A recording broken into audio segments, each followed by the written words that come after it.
All right. Shalom, family. This is your brother Takor Malachi.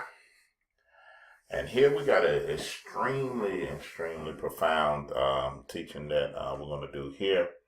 I think this is something that's, when you get done with this, it should make you rethink some things about unity and being so divided.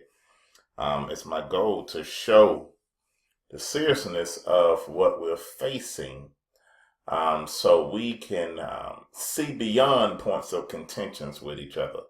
Because a lot of times we can't see the full war because of the distraction of doctrine or the distractions of certain things that's in front of us, that we don't see that we are facing every day a war, a race war of who we are. Not based off our religion, not based off our preference, not based off our creed or our denomination or anything of that nature, but it's based off of who we are. And once we grasp that and understand that the fight is not just by what I believe, but the fight is for who I am, we can see past fighting each other internally, and then we can handle the war that is going on externally. So this is extremely important teaching here. COINTELPRO, the destruction of Black America. Now, I know a lot of things have destroyed us, but it's something that we have to be mindful of, that we have to be careful of, because this is still going on to this day. Infiltration of movements and infiltration of ministries or of movements of revolutionary ideals that has been happening ever since the 60s, all the way up into this day, to infiltrate, if I said that right, us, in order to bring us down internally. So it's important for us to have our eyes open, to keep our eyes open. So we're watching, like I said, to be vigilant in these last and evil days. So we'll be able to see with discernment and choose with discernment, and be able to allow the Most High to lead and guide us and to show us how to overcome. So it's very important to embrace this and fully understand COINTELPRO, the destruction of Black America. Okay, let's go. Now, a lot of times with America, it's full of illusions. America is a mastermind of creating illusions to allow us to believe and to embrace and to set our hearts and ideals upon. We don't look at reality with America. We look at the illusion that has been created in America, based off of the American dream that was given to us. So a lot of times we're fighting internally because we're fighting our perception of the ideal, our ideas of what America has pushed, rather than what we are really facing. It's almost like an abused woman that is listening to her abuser, in a sense of saying how much he loves her and saying how much he there for her, and saying in front of other people that she's the best wife and he's the best husband. But in reality, behind closed doors, he's beating her, he's hurting her, he's doing all type of these things of resentment towards her, behind closed doors, but then sells her a dream outside the closed doors, that she begins to live her life in an illusion rather than reality. And in order to be able to see the truth, like it says that ye shall know the truth and the truth shall set you free. So in order to see the truth, you have to expose the lie that have you hostage. So the ability of the amount of freedom that you will walk in is how much truth that you know and how much truth that you have exposed. So it's important to be able to understand that we have to expose the lie that has us captive. And we got to get unplugged for the illusion of freedom in America and see the things based off what they really are. You have to take your full allegiance from the beast system, because the beast system, not just dealing with America, but I'm talking about the Babylonian system as a whole, that we have to unplug from it because it doesn't have your best interest in mind.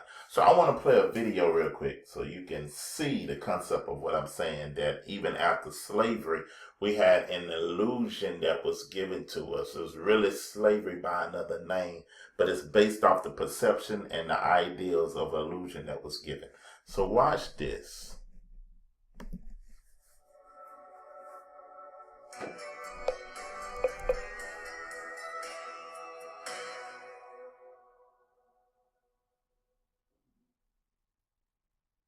Mr. Jones owned a cotton plantation and many slaves. One day he was talking to the owner of the plantation next to his, and Mr. Jones was lamenting the fact that times were tough. He was having to work his slaves harder than ever, and was having trouble with some of them being disobedient or trying to run away.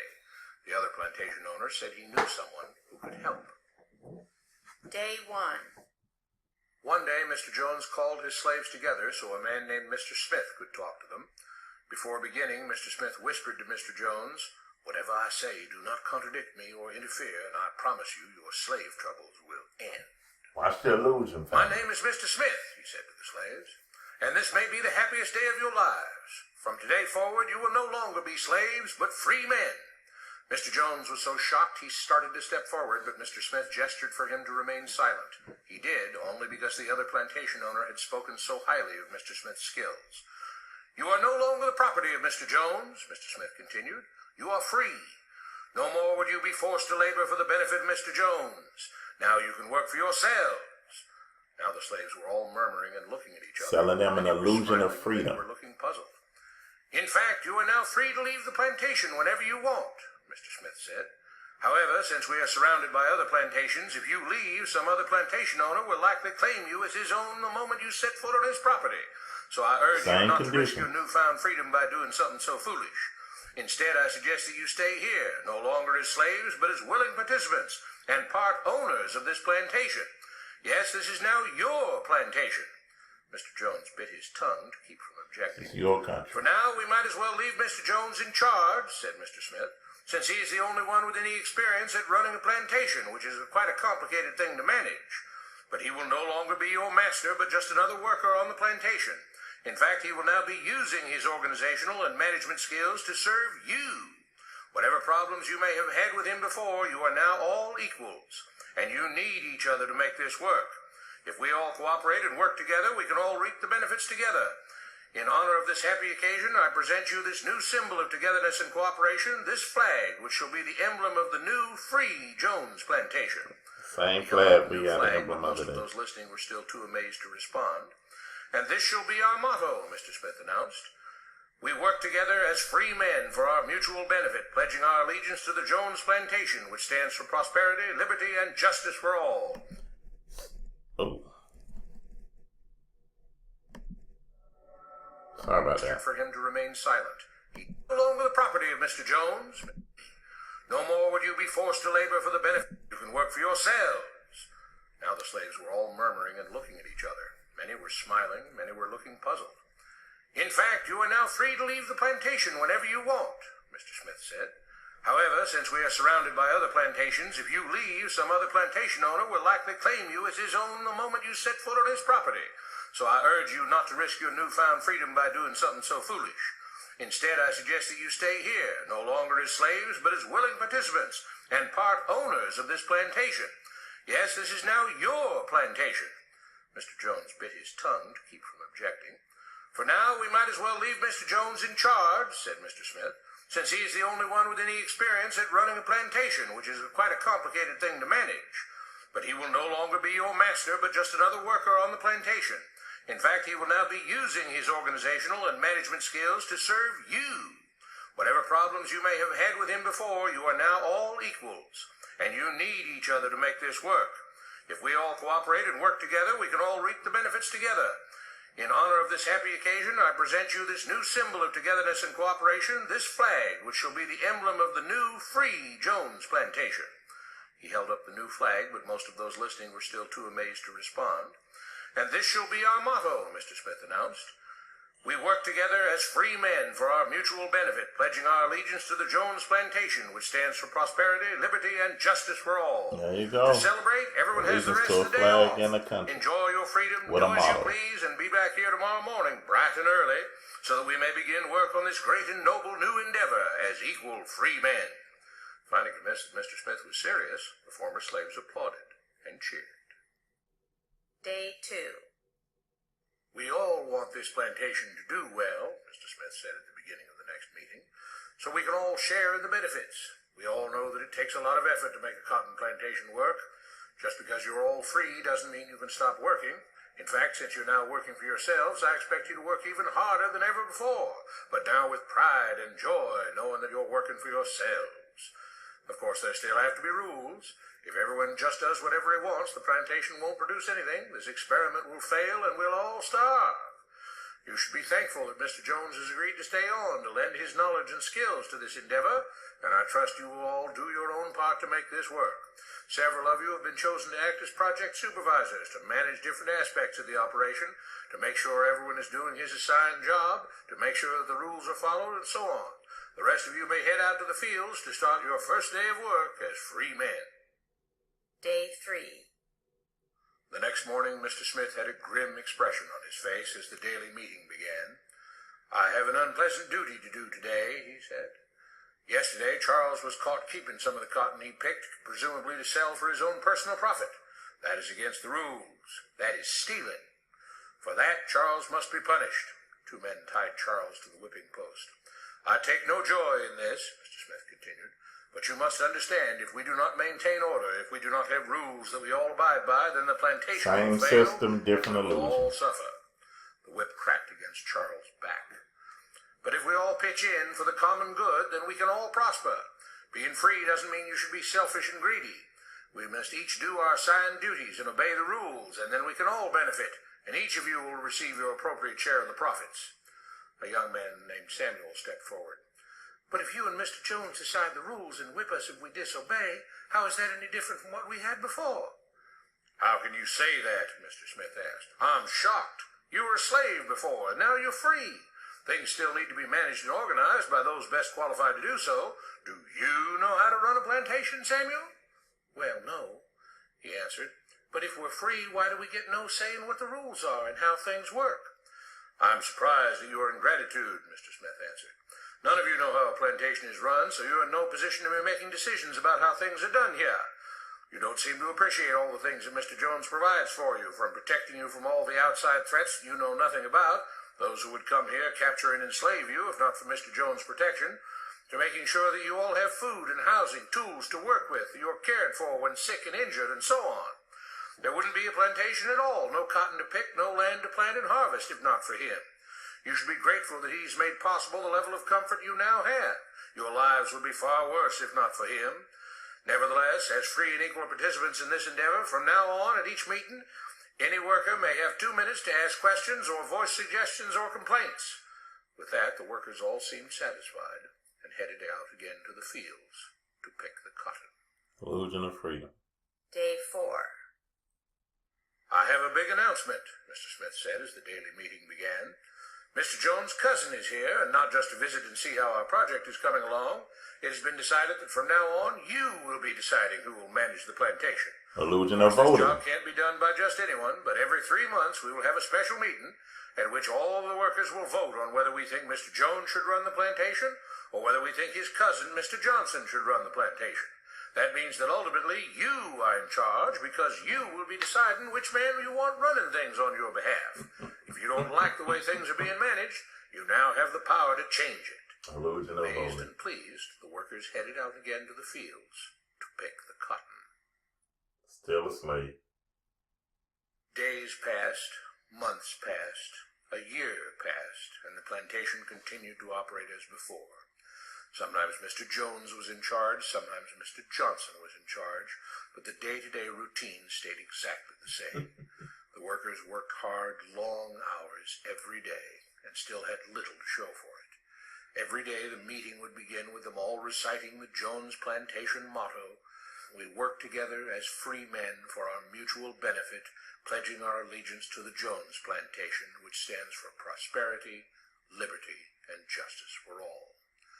One day Mr. Smith announced, "Samuel is asked to say a few words this morning, and whatever the rest of us may think of his ideas and opinions, we are all free here, and that means we are all allowed to speak our minds.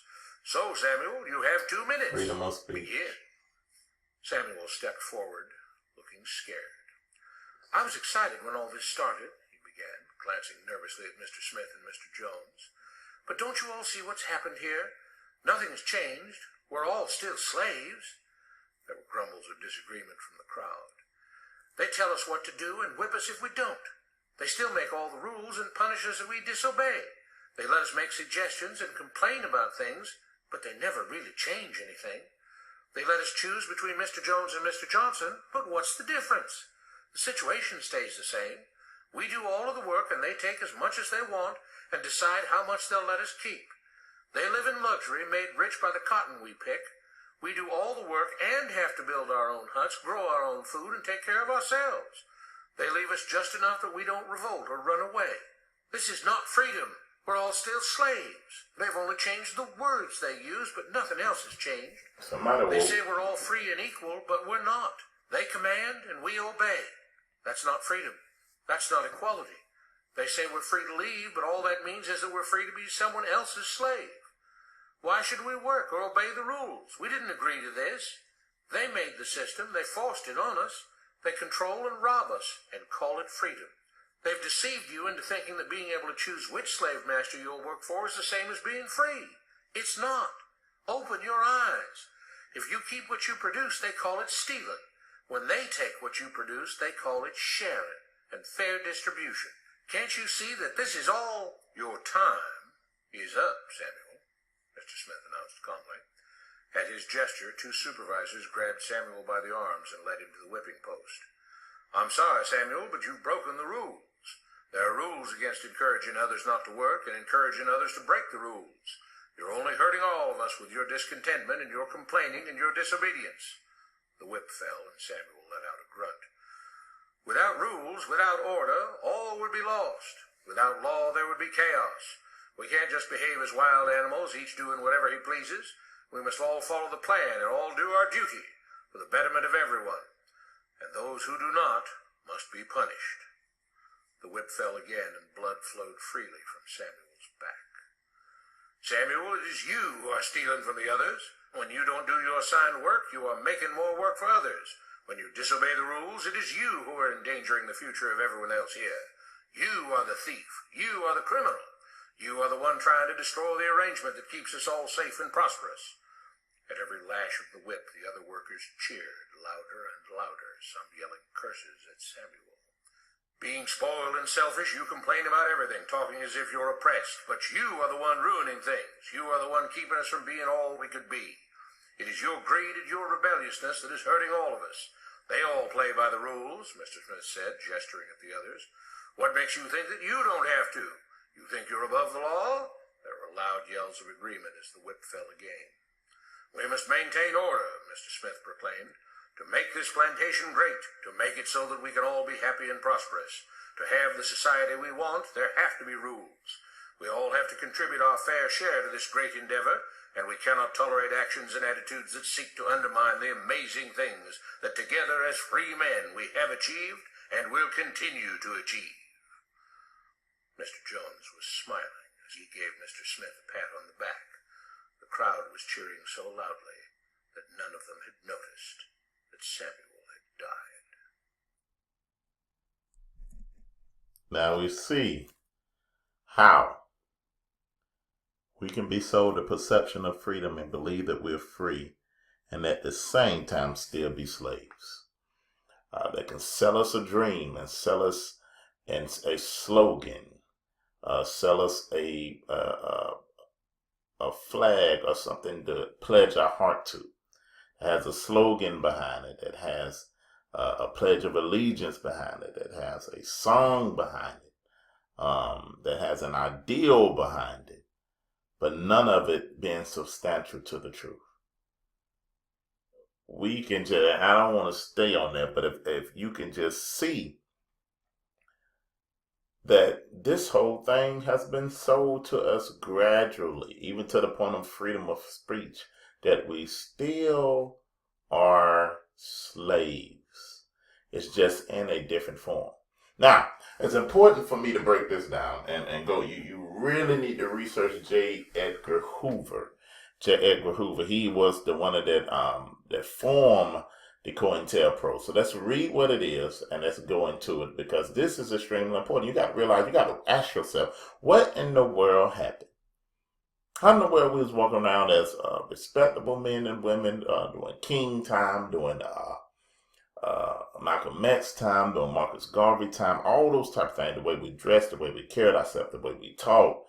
All them brothers was young brothers. I mean, in their 20s, speaking to the nation, speaking with presidents and different things of that nature, holding their own intellectual conversations and ideals and different things of that nature. What in the world happened? Why does it seem like the black community has completely died and going the opposite way? It looks like we just getting worse and worse and wilder to the point where we forming almost like beasts. And if it wasn't for the Most High with this awakening, it ain't no telling what we'll be now. But something specifically happened that was strategically designed to make us never rise to that level of intellect, to that level of revolution, to that level of understanding that we have. There was something that was specifically set up. And I'm going to show you that it wasn't just in our time here. I'm going to take you way back to biblical times and show you COINTELPRO working even back then all the way to the day. So let's read this.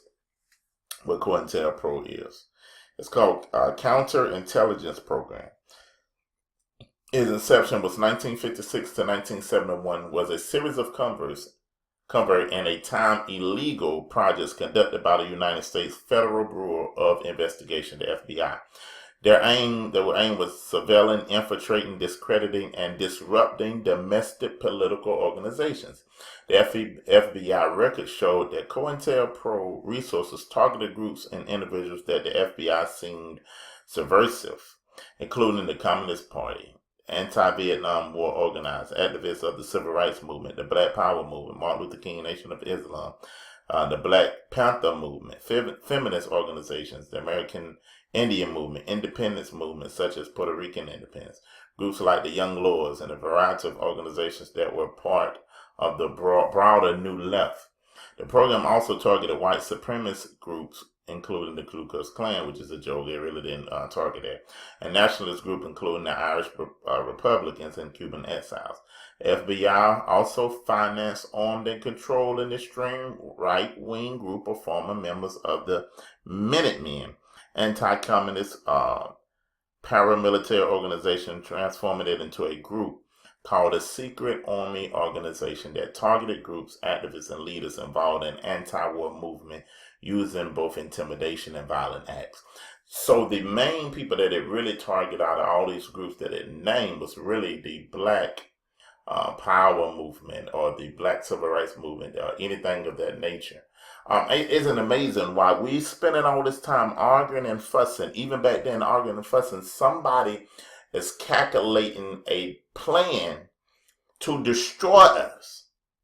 So that's our problem. We sitting around here not really realizing that we are in a war. And we get so caught up in medial things or stuff that means nothing that we can't see beyond what's in front of us and not looking at this system that is destroying us from within. So it's important for us to get out of the mindset of fussing, arguing, and disunity, because it's systems and principalities and things of that nature that has been set up to infiltrate, to discredit, to disrupt anything that's having unity within us. And it's almost like we just self-destructed because we're not sitting there. We're not really paying attention to what's going on. We have to be wiser than the way that we have been moving, because there is a enemy that's against us. There's a plan, a diabolical plan of people that are studying our downfall. But the same people that is studying our downfall is who we are pledging allegiance to. And the Most High is trying to pull that away from us. He never wanted us to become one with the nation that we're being in the land of our captivity. He never wanted us to become one with that. So it's important for us to understand that, listen, you have to get out of yourself. You got to think beyond yourself. You got to think beyond your particular group and look at this thing as overall picture that we are all being destroyed. And our enemies study us, but we don't study them to see how they are operating, or we don't even look back until that time. Now, as new groups come, and as Most High begin to bring a new wave with greater understanding, that understand the times that we live in, that understand the why that we're living in, understand what we're going through, we don't even look back to see how our forefathers was infiltrated, to see what in the world happened, so why we can learn from their mistakes and make better decisions and be able to have longevity in what the Most High have set up through us. But if we're caught up in stupid stuff, arguing and fussing, well, we are making much motion but no progress. All we're doing is moving from left to right, but we're not being progressive. We're not making progress because we're caught up in silly matters. So this is why it's important for us to understand where we are going and what is against us, the magnitude of what we're fighting. Let's look at some of the intents of COINTELPRO. The intended effects. Number one of the intended effects of the FBI's COINTELPRO was to expose, disrupt, and misdirect. Look at us. And we're making it easy. I mean, we like sitting ducks. That all we doing with each other, it don't even take no government assistance. Now it's self-refueling. But all we doing is exposing each other, we disrupting each other, we misdirecting each other. And what does that cause? That calls us all to be neutralized. That's what we're not coming together. We're not looking at the big picture. We think it's more important to expose each other than expose this system that's against us. Because what is it to have this person exposed, but this system is destroying you? You still blind to the system. You still holding your heart to the system. You still have allegiance to the system. But your brother over there, you didn't expose him because y'all had a disagreement about something. We got to look at the overall picture. That we have a massive beast that is against us as a people. And then until we have a card, until we have oneness, we will continue to be misdirected, to be disrupted, or to be exposed, then to be neutralized. And we doing it within ourselves. That it's not taking the outside force. Because what they have set up has been controlling the generations. And the Most High is trying to allow things to happen to disrupt your love for this beast system. Ain't nothing gonna change here. Everything was set up the way it was supposed to be set up. You can't have no faith in none of the system here. You can only have faith in the Most High and what He blesses you with here until it's time to leave. But you can't have your faith and your allegiance in this system that's been set up against you, that throughout the years since your ancestors came over here, that's all it's been trying to do, is to destroy you, to kill, steal, and destroy you as a people. But you looking at all that and saying you still want to bring your allegiance to it. What manner of idiocracy are we walking in? To see nothing but destruction.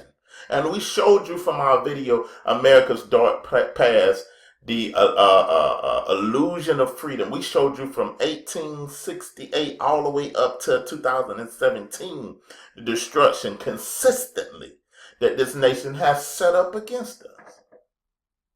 Then we showed you the prophetic nature about it and what we're supposed to be doing. But sometimes we get beside ourselves because of pride. And the system of the global elite just sit back and just watch us self-destruct. Let's keep moving. Let's look at the third thing. Create a negative public image for the target groups by surveilling activists and then releasing negative personal information to the public.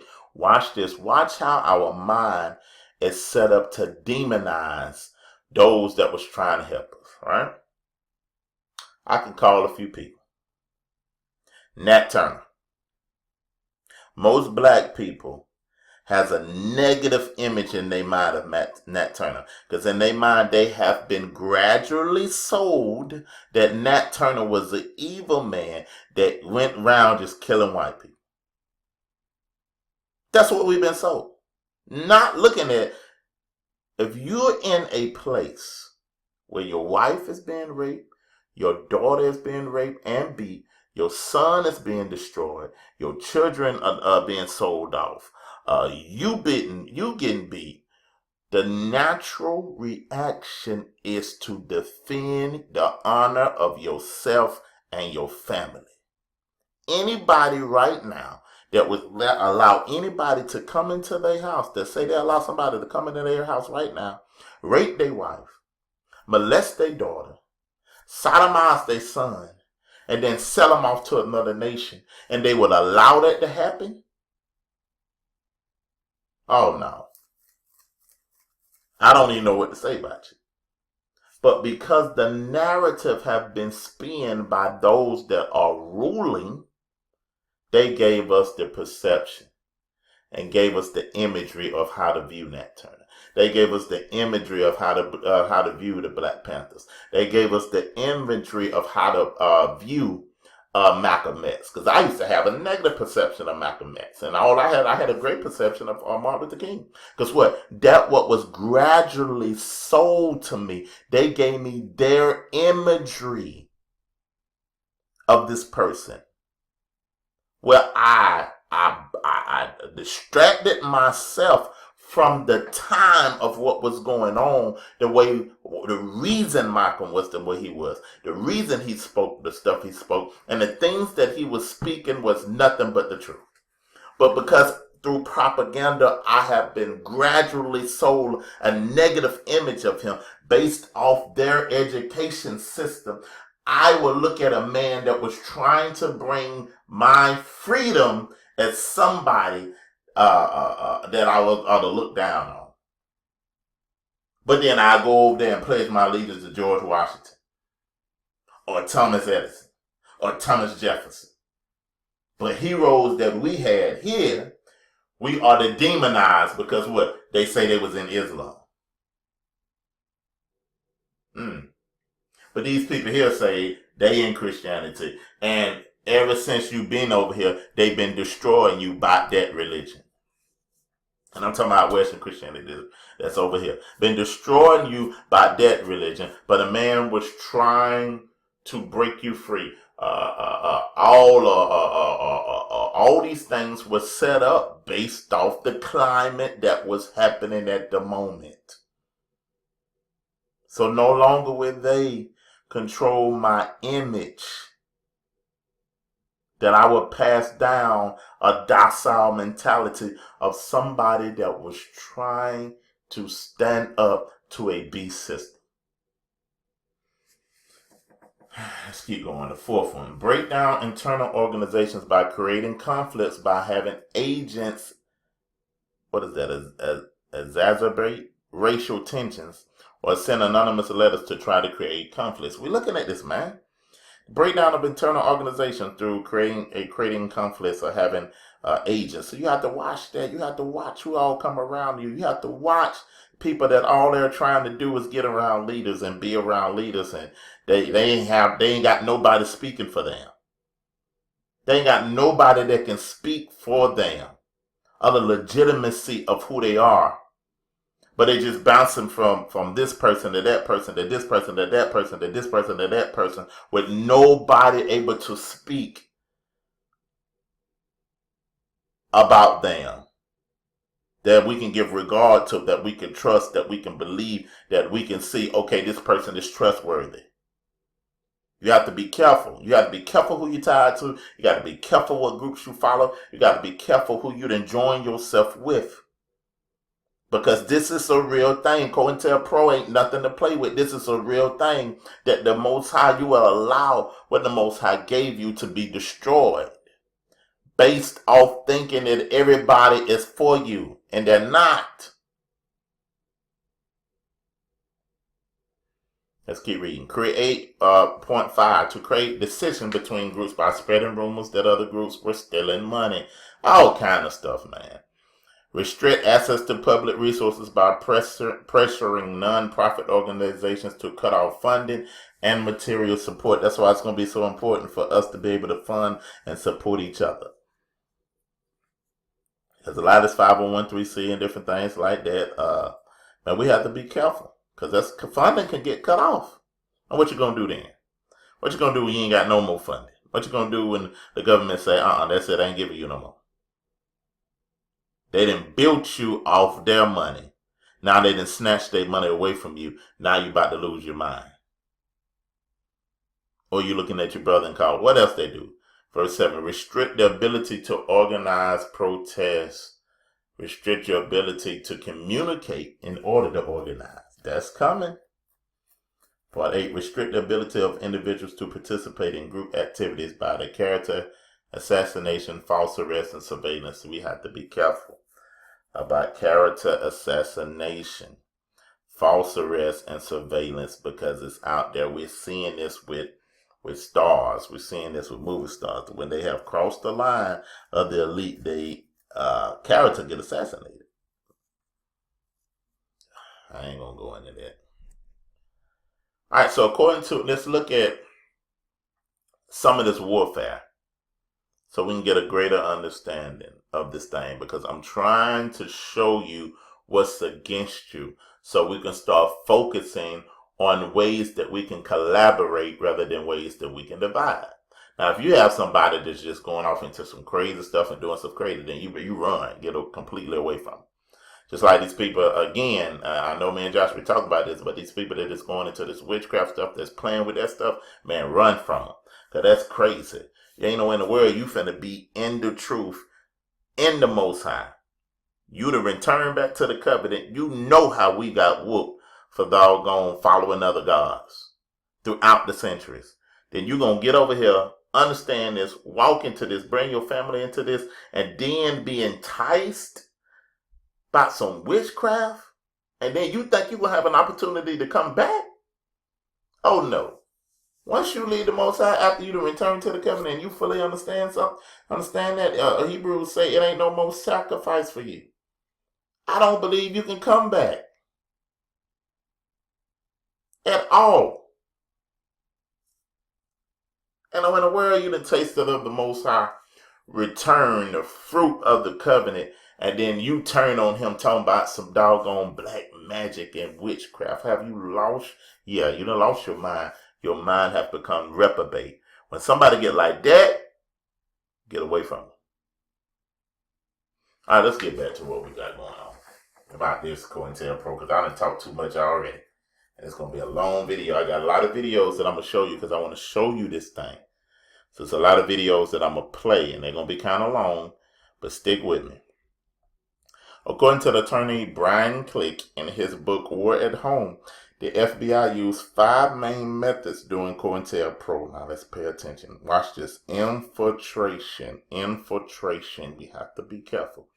Agents and informers did not merely spy on political activists. Their main purpose was to discredit, disrupt, and negatively redirect their actions. Their very presence served to undermine the trust and scare off potential supporters. The FBI and the police exploited this fear to smear genuine activists as agents. That's why you got to be careful when you're around people and people are killing your influence when they ain't in your presence. If you in a organization with somebody and you been in it a while and somebody comes up and they start speaking evil or wicked of the heads, man, you have to shut that down because that's what is coming. To discredit, disrupt, and to bring distrust among the assembly or distrust among the movement where you don't trust each other. And then when you don't trust each other, you are breeding each other for internal conflict that would bring neutralization that we won't see progress. You have to watch that. Psychological welfare. If you have somebody, I'm telling you now, if you have somebody, all of a sudden they coming in here and they speaking negative of your brother, negative of your sister, and y'all in the same organization or the same movement, and those things going on, and that's all you hearing, and they keep putting seeds in your mind, you better watch. That's agent type of work. You better watch it. Psychological warfare. The FBI and the police use myriad dirty tricks to undermine progressive movements. They planted false media stories and published bogus leaflets and other publications in the name of targeted groups. They forged correspondence, sent anonymous letters, and made anonymous phone calls. They spread misinformation about meetings, events, set up pseudo-meeting movement groups run by a government agent. Now, I'm telling you, we don't realize that a lot of this is in Israel. A lot of these groups are pseudo-movement groups that have been set up by the government to go along with what you're doing to draw people away. And I promise you that's in the Israelite community. I promise you. Anytime you seeing people way over the top and they just doing way too much and they're just trying to push extreme hatred and trying to get you to the point where you're going out there killing and trying to shoot people and trying to do all type of crazy stuff, you better watch them groups. Because every group that's hollering that they are Israelite is not genuine. A lot of them are set up by the government. And manipulated a strong-armed parents, employers, landlords, school officials, and others to cause trouble for activists. They use bad jacketing to create suspicion about targeted activists, sometimes with lethal consequences. So you have to watch that because you got psychological warfare that happen. Let's look at this. Harassment via the legal system. FBI or the police abuse the legal system to harass the descendants and to make them appear to be criminals. Officers of the law gave perjured testimony and presented fabricated evidence as a pretext for false arrest and wrongful imprisonment. Man, we hollering about we Israelites now, but that stuff could come up. They discriminatorily enforce tax laws and other government regulations used to conspicuously surveillance, investigate, interviews, and grand jury subpoenas in an effort to intimidate activists and silence their supporters. Illegal force, the FBI conspired with local police departments to threaten descendants to conduct illegal break-ins in order to search descendants' homes, to commit vandalism, assaults, beating, assassinations. The objective was to frighten or eliminate descendants to disrupt their movement. Man, that happened all through the system. That's what King complained about, and what Malcolm complained about. Garvey, all these type of things, we can see that. We can look back and see that, so in the future we can understand what's going on. Undermine public opinion. One of the primary ways that the FBI targeted the organization was by challenging their reputations in the community and denying them a platform to gain legitimacy. Hoover specifically designed programs to block leaders from spreading their philosophy publicly or through the communication media. Furthermore, the organization created and controlled negative media meant to undermine black power organizations. For instance, they oversaw the creation of documentaries.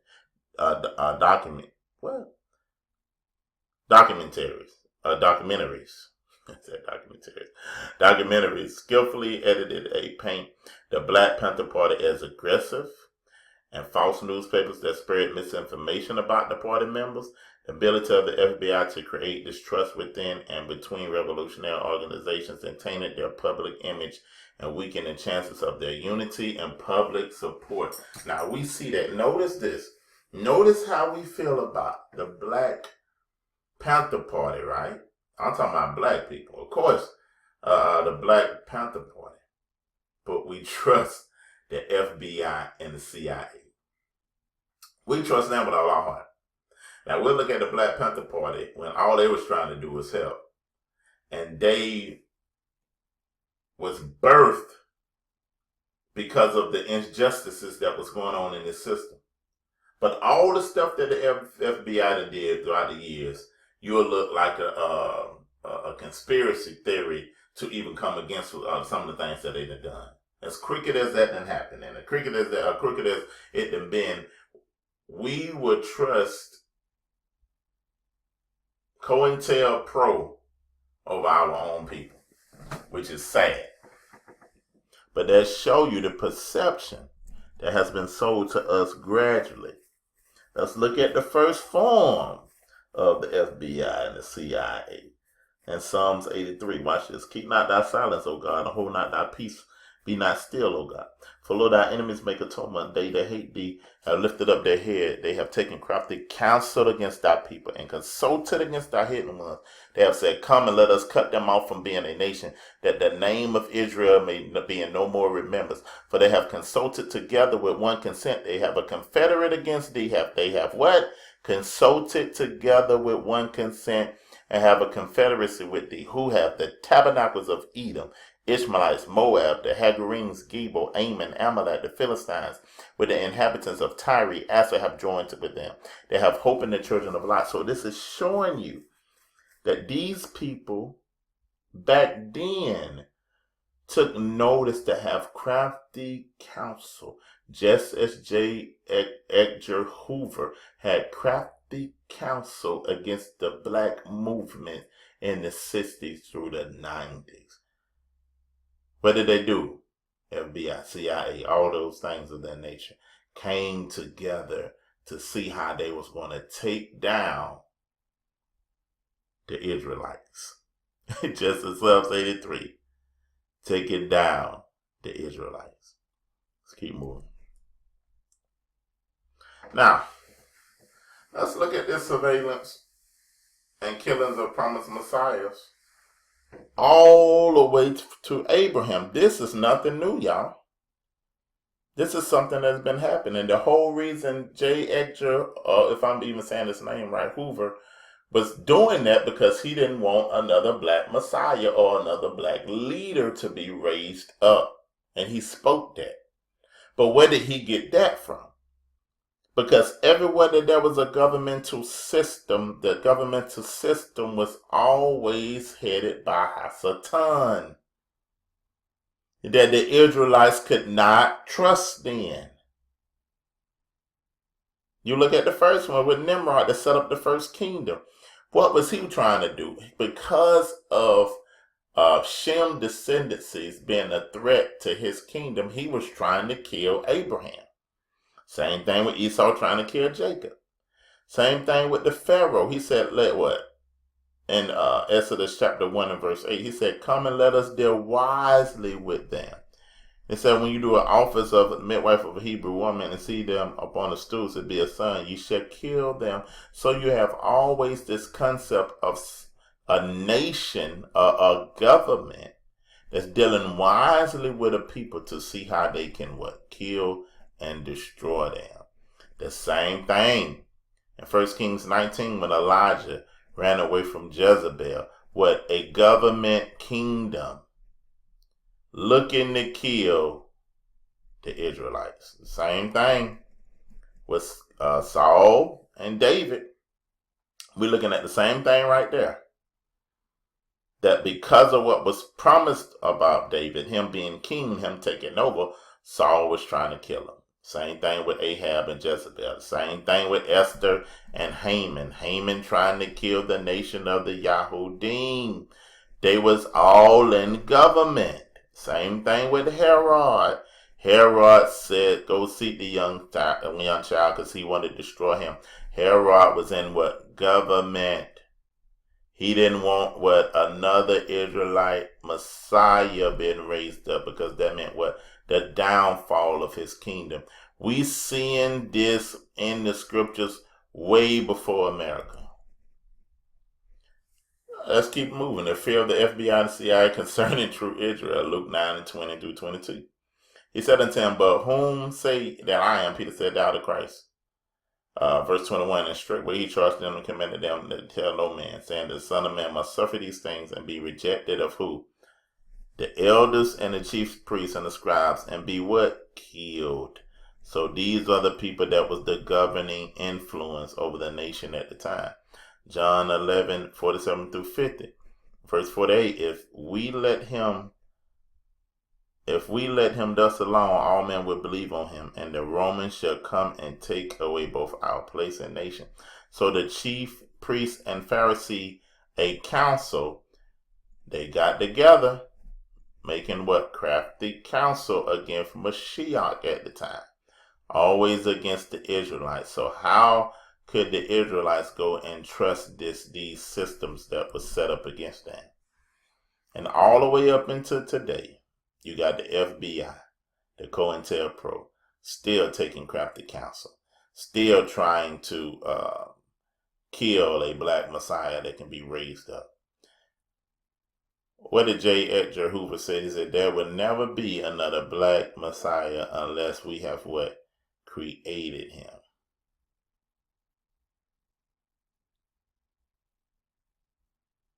This been happening all the way from the time of Nimrod. Now, let me tell you what they found out, though. Through Numbers 23:7, let me show you what they found out. And I don't have to read that whole thing. Well, let's just read it. And when he took up his parable, he said, Balak, king of Moab, he thought, well, let me just give it to you. Balak was basically trying to curse Israel, but he realized he couldn't curse what the Most High has blessed. Balaam was trying to tell him that. Let's look at verse 20. Behold, I received commandments to bless, and he blessed them. I cannot reverse it. He hath not beheld iniquity in Jacob, neither hath he seen perverseness in Israel. Yahuwah is with him, and a shout of a king is among them. So they are saying right here, Balak was trying to get Balaam to curse Israel. And Balaam was trying to tell him that, listen, we can't curse the nation of Israel because the Most High have blessed. We can't reverse the Most High hand. But he said that they have not done any iniquity or any perverseness. So the way to get Israel to be cursed is being enticed to curse themselves. So when you can influence them or entice them away from their God or follow other gods, then they have a self-inflicted curse. And when the nations found that out, they start fighting a different way. So let's look at Numbers 25, because they come curse them in Numbers 23. Numbers 25, and Israel bold and Shittim, and the people began to commit what? Whoredoms with the daughters of Moab. And they called the people unto the sacrifices of their gods, and the people did eat and bowed down to their gods. And Israel joined himself to Baal Peor, and the anger of the Most High was kindled against Israel, what? Causing them to break their covenant, causing a curse to come upon them. So when the nations found out about this, they found ways to fight different or to entice them to break their covenant. Now think about the nation of America. That the things that are highly esteemed in this nation that people of color or black people esteem highly is all breaking of the covenant. The music that we're listening to is a consistent breaking of the covenant. The way that we speak to each other, the food that we eat, the gods that we serve, all these type of different gods. One household can have a father that's a Muslim, to have a mother that's a Christian, that has a son that's an atheist, that has a daughter that's in New Age ritualism, witchcraft. All in one house, a consistent breaking of a covenant that keeps us in servitude. So the entertainment industry is detainment so what seeds can enter you. Even when you go to the movies and watch movies, there is a seed that is trying to be implanted in you. When you listen to this music, when all these type of things that we think is entertainment, that we just love, is stuff that has been set up to have us consistently break the covenant, but love to do it, to embrace it and think it's part of our nature. Because most of the time when we're doing a movie, it has a bunch of adultery in it, a bunch of fornication in it, a bunch of drugs, and now a bunch of homosexuality in it.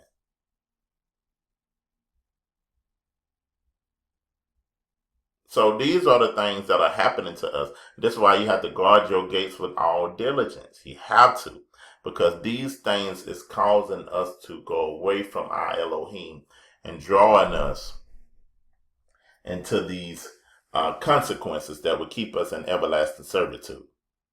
So now COINTELPRO has learned from the past and watched the tools of infiltration in the Bible and history are seduction and informants. Brothers, we have to be careful, because that's one of the main ways that COINTELPRO would try to bring you down as a woman. And let's look, it's all through the scriptures. You got Potiphar's wife was trying to bring Joseph down. The only way that Samson can be brought down was Delilah. She seduced him, enticed him. King David lost a lot because he went out there and watched Bathsheba. Herodias was the granddaughter of Herod that danced like that and enticed the king and had John the Baptist's head cut off. We have to watch seduction. This is why it's important, man. If you're out on the road, if you're doing these things, if you're doing the work, you always carry your brother with you. If you can't have your brother with you, you have your wife by your side to cover yourself. Because seduction is coming. You have to have somebody that you're accountable to. You have to have two people that understand what's going on, that can see the enemy tactics before they come. You understand what I'm saying? But we see all through the scripture that infiltration started with seduction or somebody that was close. Then who was the informant to Yeshua? It was Judas Iscariot, the first informant for COINTELPRO. Judas was a disciple and one of the original 12 Yeshua. According to all the four cannibal gospels, Judas betrayed Yeshua in the Sanhedrin in the Garden of Gethsemane by kissing him and addressing him as rabbi to reveal his identity to the crowd who had come to arrest him. So we see and hear that you have to be careful with the people that's close upon you, because they can be bought out. You have to be careful who you allow in your circle. You have to watch people. You can't put them in positions too early because they smiling, because they want to help, because they want to do things. You have to watch them. You have to watch people thoroughly. You have to be led by the Spirit, and you have to have discernment, because people are coming here to destroy you and destroy the work of the Most High. That's why you have to be led, and your work has to be truth. You have to be walking in truth, because that's the only thing that the Most High going to protect. If you walking in falsehood, the Most High ain't going to protect you from this. He's going to allow you to be destroyed.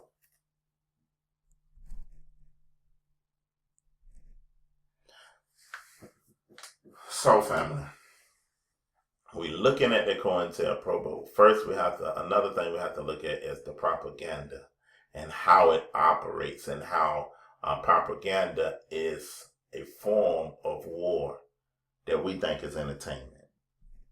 I want y'all to listen to this.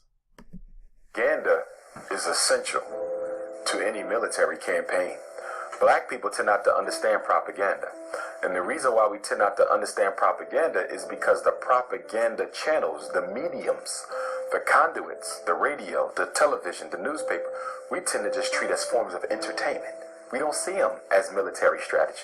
When there's a movie depicting black people in a negative image, when there's caricatures in the newspaper making jokes about black people, we tend to just see it as political entertainment. We don't see it as laying the foundation before the storm. That's exactly what they did in Wilmington. You always seek to create a context that allows your military campaign to be acceptable. There's always context. You study Adolf Hitler in Nazi Germany. He had a propaganda campaign that lasted over a year before he began to physically oppress the Jews. He had to make sure that the national mindset had been conditioned to accept the extermination to come. In Wilmington, North Carolina, the same exact thing happened years before Nazi Germany. Through the magazines, through the radio, through word of mouth, through stage play, they created negative images of black people in the minds of white folk in case there were any liberals who would have been against what they were going to do. They were slowly able to reform their opinion by constantly repeating negative information about the target population. See, the one thing about the brain that we got to understand is the creature of repetition. Whoever has the most access to the brain rules the brain.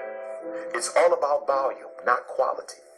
The more you tell people that a certain group of people are no good, the more you show images, the more you show sounds, song, poem, dance, projecting negative information about a people, sooner or later, the subconscious begins to get conditioned automatically, because you can't turn off the subconscious to what it sees and what it hears.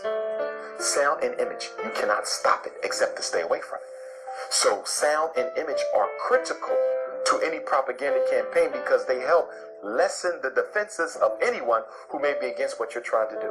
It's the same thing happening right now. There is a direct assault on the image of the black man and woman internationally. So when mass incarceration, homicide takes place, nobody cares what's happening to black folk because they've already been conditioned to believe that these people are better off dead anyway. So propaganda is the first stage of military warfare. Right now, we're being set up for another extermination campaign. It's going to be worse than what went on in Wilmington, Tulsa, Charleston, Rosewood. It's going to be worse.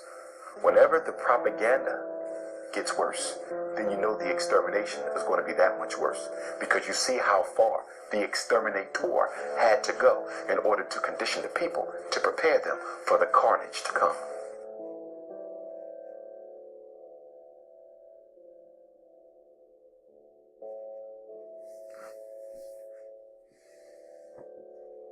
I hope we can see that, man. I hope we can see that, because that's just so real. When you look at images, images control your reality.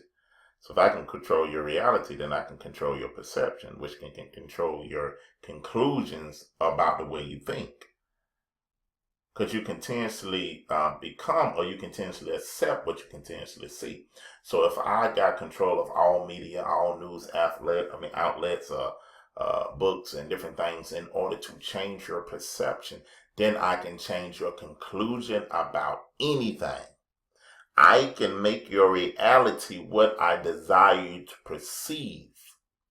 And you will make an informed conclusion based off what I desire you to think. And this is why we can be killed with no regard of our humanity, because they have gradually sold to the masses that we're not worth anything, that we're thugs, and that we're ghetto, and that we are criminals. And just think about it. Anytime that a police kill a young man, we'll look at it and we'll say we have to look at the tape, and all the information got to be put out. And just as soon as the victim dies, we never go into the police records. We never go into police and see how many times he racially profiled. We never go into the police records and see how many times that he has been written up for making rash decisions or doing things of that nature. We always go to the victim and look up his past to demonize him as a thug to justify his death. Same thing we did with Trayvon Martin. Same thing we did with Mike Brown. Same thing we did with Eric Garner, where we went into their past, the propaganda media went into their past, said that they was drug dealers, said that they had weed, did something to demonize them for us to justify in our perception that they deserve death. Well, we have no regard for their humanity anymore. Why? Because we've been gradually sold through the movies, through the TV, that these people are a worthless people. And when they have the tag of the imagery of a thug or a ghetto a girl or a thought, then they deserve what they got. That is real talk, and that is what happens every time. Even with this last instance, when this the young brother that was a praise and worship leader, a young lady or a white lady came into his house and killed him, and they go searching this man's house. This lady is still roaming around free now when she done murdered this man. They searched this man's house to put out that what he had weed. Like that's gonna change the narrative. But that happened every time. And every time there's a serial killer where one of these young white boys that went and murdered a whole school or shot up a whole grocery store or shot up a church, then they go into say, well, he had mental illness and he was facing some things and they call him a child or a boy and not a criminal. Because what? They want to have control of your image of these young white males. So your perception can be different, so your conclusions can be different. Where you look at their humanity before you look at their transgression. But with black folks, you look at their transgressions before you look at their humanity and justify it. Because they've been labeled as a thug. Now, let's watch a video of an informant's testimony that was in COINTELPRO that is giving more information and showing us how this thing works. Family, we got to pay attention. We have to know what's going on because we're not going to repeat the same cycles. We have to move with a greater wisdom. Let's see what it says. Infiltrated various black organizations during the 1960s. Ours is the only full-face on-camera interview that he has conducted thus far. Now, we interviewed him on 2 separate occasions. So, for purposes of continuity, we've edited this piece, going from one interview to another according to subject areas. We began with his account of how he was recruited by the FBI. I was a student at Sacramento City College and Sacramento State College. I was stopped in the parking lot one day by a special agent by the name of Frank.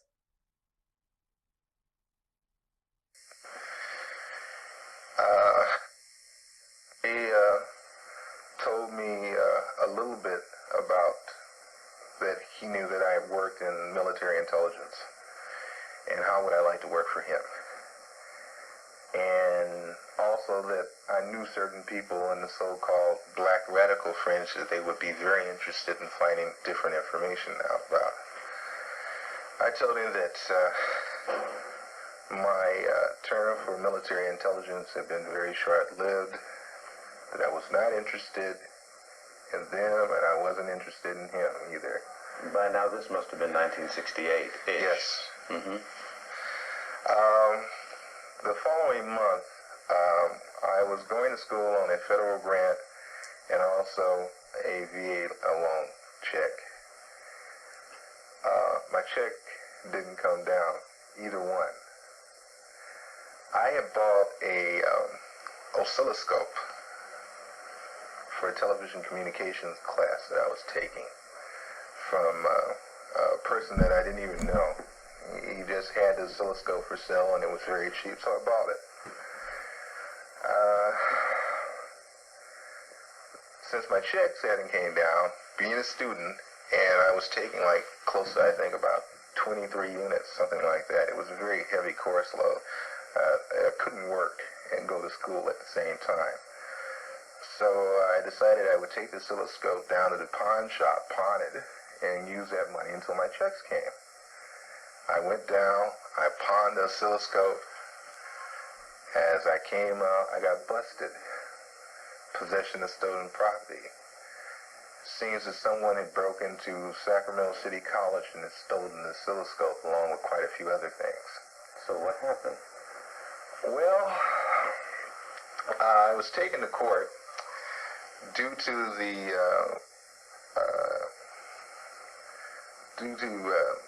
a friend of mine, attorney in Sacramento that I had been working for. He intervened for me, and it was broken down to misdemeanor possession of stolen property, which I was given 3 years summary probation for. Let me clarify this. Summary probation means that all you have to do is you write a letter into the probation officer every month, and you say, well, I've been a good boy this month. Bye, you know. I got an offer for a scholarship at Los Angeles City College, which I took advantage of, and I started going to Los Angeles City College and UCLA in Los Angeles. Coming out of LACC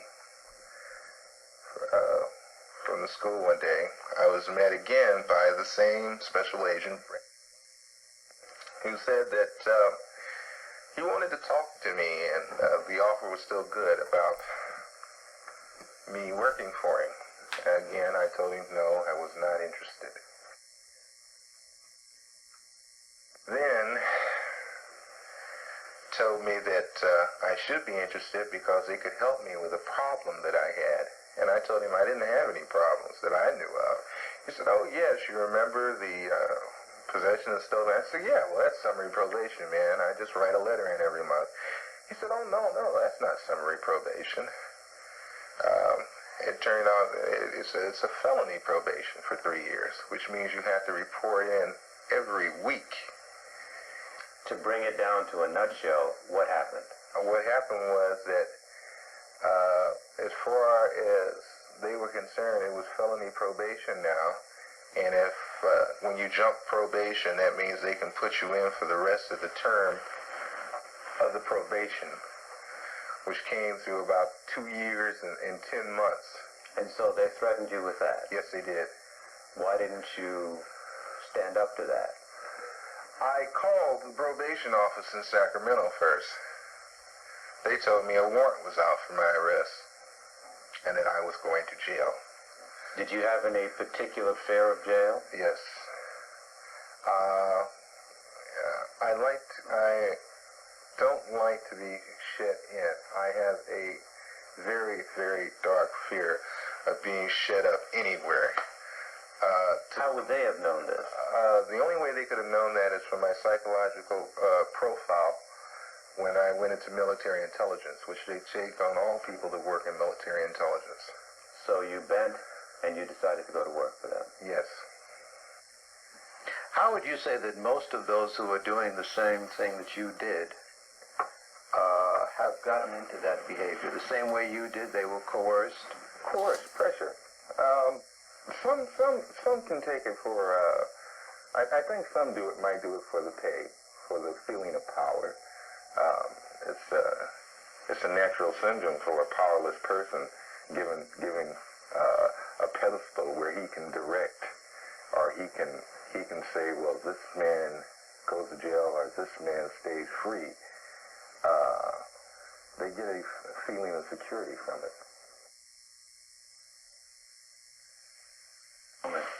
For the FBI, did you get an indoctrination or did you just start cold? No, I got indoctrination. It started off with camera surveillance, camera surveillance, electronic techniques of surveillance, shadowing, the obtaining of let's say letters, empty envelopes, instructions on how to go to somebody's garbage containers and pick out useful items. You'd be surprised at the things that they take out of a garbage can, by the way. I mean, anywhere from the leftover food from breakfast, just to know what this guy eats for breakfast, you know. When they become interested in a person or a group of people, much as they possibly can, psychologically and academically and social-wise. Who do they run with? Do they go to certain nightclubs? Does this one have a sex hang-up? Is the man impudent? Anything that can be used later on. How long was this indoctrination It lasts anywhere from 2 to 3 weeks. What is the most sophisticated equipment that you use as far as eavesdropping is concerned? The video setup, and also I work with the new, I think it's called parabolic reflectors for sound pickup. Very interesting piece of equipment. How is that used? Okay, it reminds you of a disc. Have you ever seen those radioscopes? Yeah. You know how they're a disc and then there is a Cone behind it. cone in the center, right? Yeah. Okay, these parabolic reflectors were just like that, except a smaller version, and you would point it in the direction of where you wanted to pick up the sound from. And how far away can it pick up sound? Oh, I think it was anywhere from the ones I use from 200 to 500 yards. What? Oh yeah, Distinct? distinct, very distinct. You could be in a building, like say we're here right now, okay? Okay, not the next building, but the building behind. Let's say it's a little bit taller. Okay, I could point that parabolic reflector from there to this window, and I could pick up. That's how good it was. Through the window? Oh yeah. Oh yeah, the window didn't have to be open. The window didn't have to be open at all.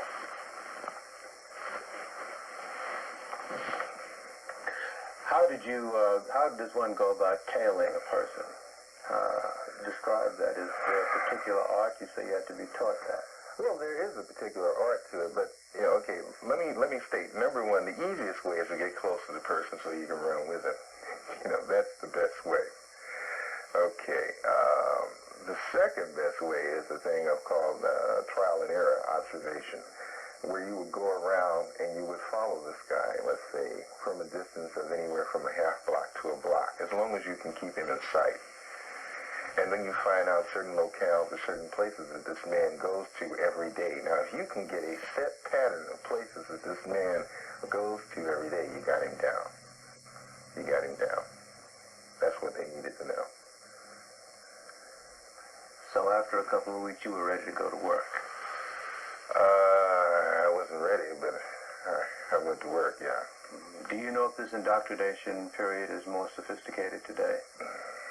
Probably much more so sophisticated for the simple reason that they're probably more severe on them as far as rating is concerned. Simply because of all the disclosures that are being made against them. I think they're being very, very careful. And when they sink their hooks in, I think they're making sure that it is tight, airtight. In your experience, did you ever see the FBI try to sway newspaper or media news? Oh, hey, let me run this down to you. LA Times, man. I went over there and picked up press passes from certain people up there. Let me see. Some people that work for NBC. TV? Yes, in Los Angeles, used to get press passes to the bureau and stuff. In fact, we used to get some camera equipment in there. So a lot of this news film was probably turned over to the FBI. Oh, sure. It was definitely turned over. Oh, hey, they had a lot of reporters and well, it was that old game of one hand washes the other.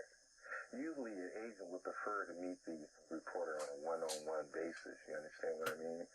Build a rapport with him, go out to the press club, buy him a few drinks, take him out to Hollywood Park, for the races, that kind of thing. Hey, Jim, your paper's covering such and such, or your TV station's covering such and such. And, yeah, I just like a little bit more information than I've been getting. I need it, it would kind of help me, you know what I mean? A personal favor. And if you do something for me, maybe I can do something, in the future, like, when we're about to break a case, you'll be the first to know, that kind of thing. What kind of work did you end up doing as an undercover agent? Were you doing espionage work or informant work? informant work and also what you would call illegal entries, selling of weapons, selling of explosives, arson. You would sell weapons and explosives to these radical, so-called radical groups that you were joining? Yes. All right. Where did you operate? I was given a cover name, Ed Riggs.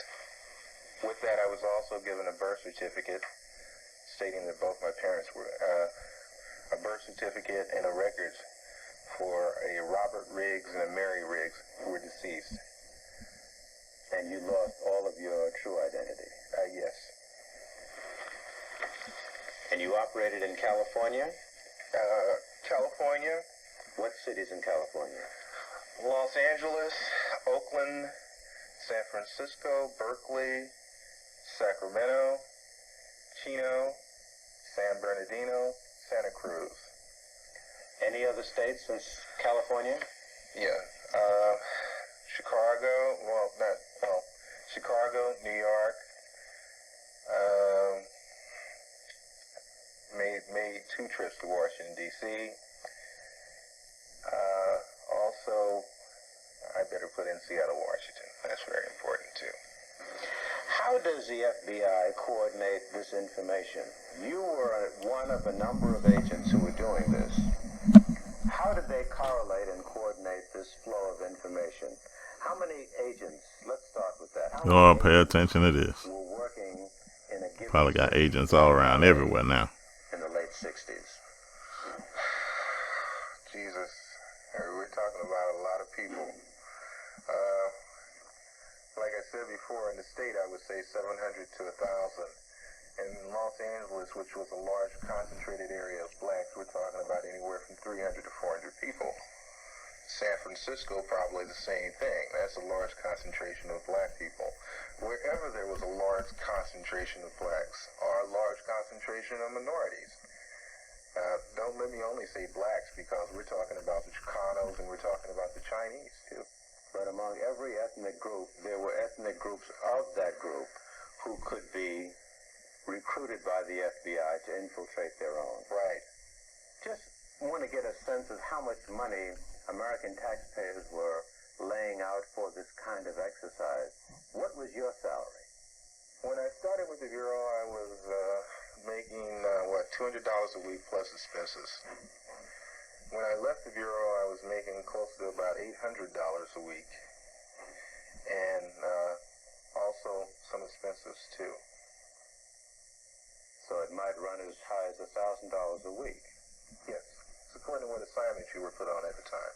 And statewide, there were 750 agents. 700 to 1,000. It might have been more than 1,000. And that was back in the 60s, y'all.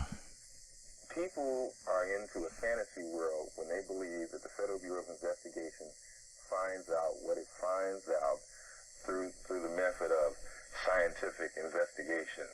That the agents can just go out and they can plot a course and they can follow a man everywhere and they take notes and such. That's not the name of the game. The name of the game is find someone that is close to that man or can get close to that man. You gotta listen, y'all. Or whatever. And have him do the legwork. So in other words, there obviously then would have to be more informants than agents. Definitely. What would the ratio be? 10 to 1?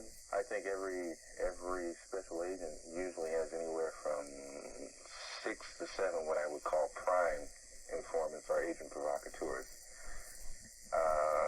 And then also you have anywhere from 20 to 25 people per agent also that are not really what you would call the everyday informant or agent provocateur, meaning that that person is not on a steady payroll by the Bureau, but every once in a while they will go to that person for information. What is your speculation on what recently happened in Miami? Would you suspect that there has been a number of agents or informants that have descended on Miami since that eruption? Oh, definitely. And not only from the Federal Bureau of Investigation, too. You'll have people from from military intelligence.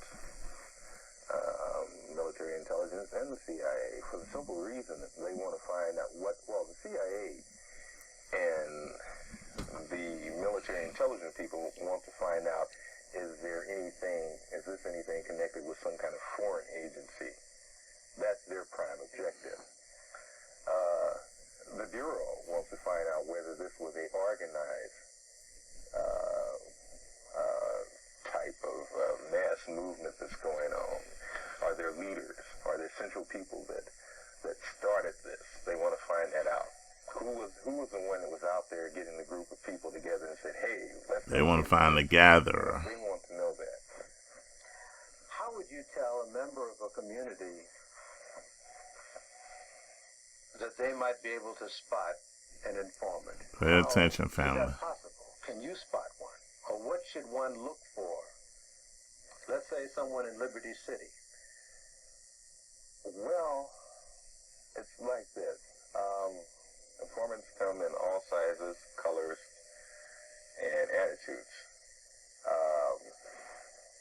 There is no definite way, unless you can get hold of this telephone bill, and if you can connect the number with the bureau office, and you got it. But the fact that they're not working steady and yet are able to eat and get around doesn't mean anything. Not so much in the black communities. That's one of the hard things, because there's such thing as hustling. And some people are known as good hustlers. So people don't seem to trip off of him. But I don't know how Blood did it. Probably did.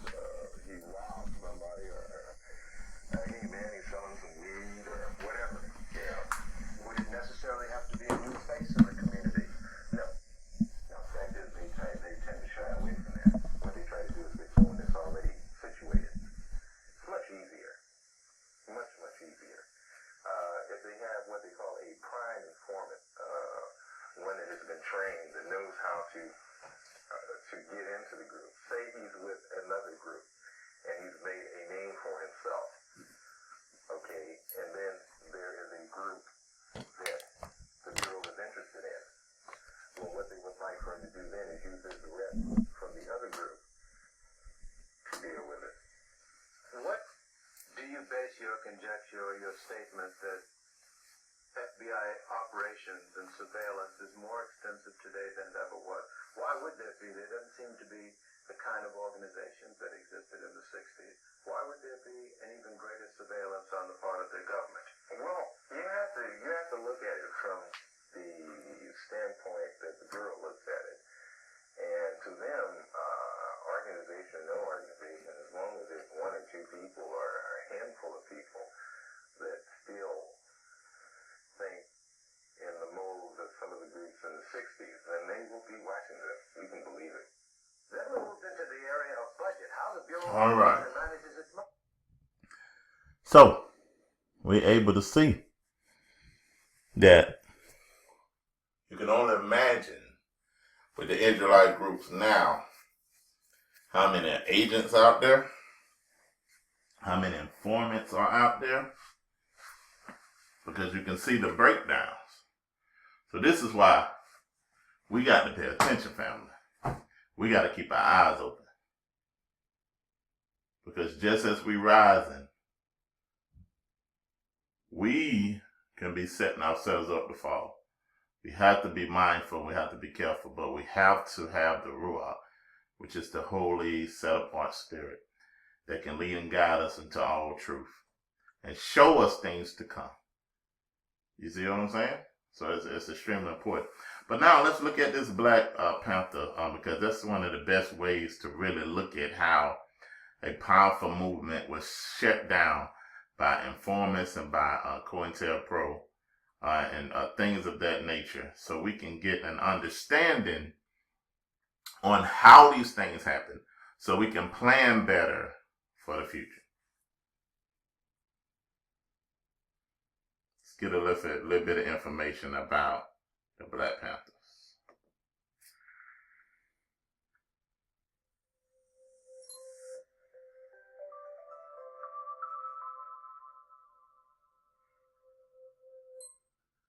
Good afternoon. I've been known as many things over the course of my life. I've been known as a son, a brother, a husband, an educator. But in 2008, I became known as a felon. Listen to this, I y'all. became known as a felon for very curious set of circumstances. I was teaching at the University of Mississippi at the time, teaching the history of the Civil Rights Movement. And I needed a car, so I did what most people would do. I went on the internet and I found a car. This car I found was in Des Moines, Iowa.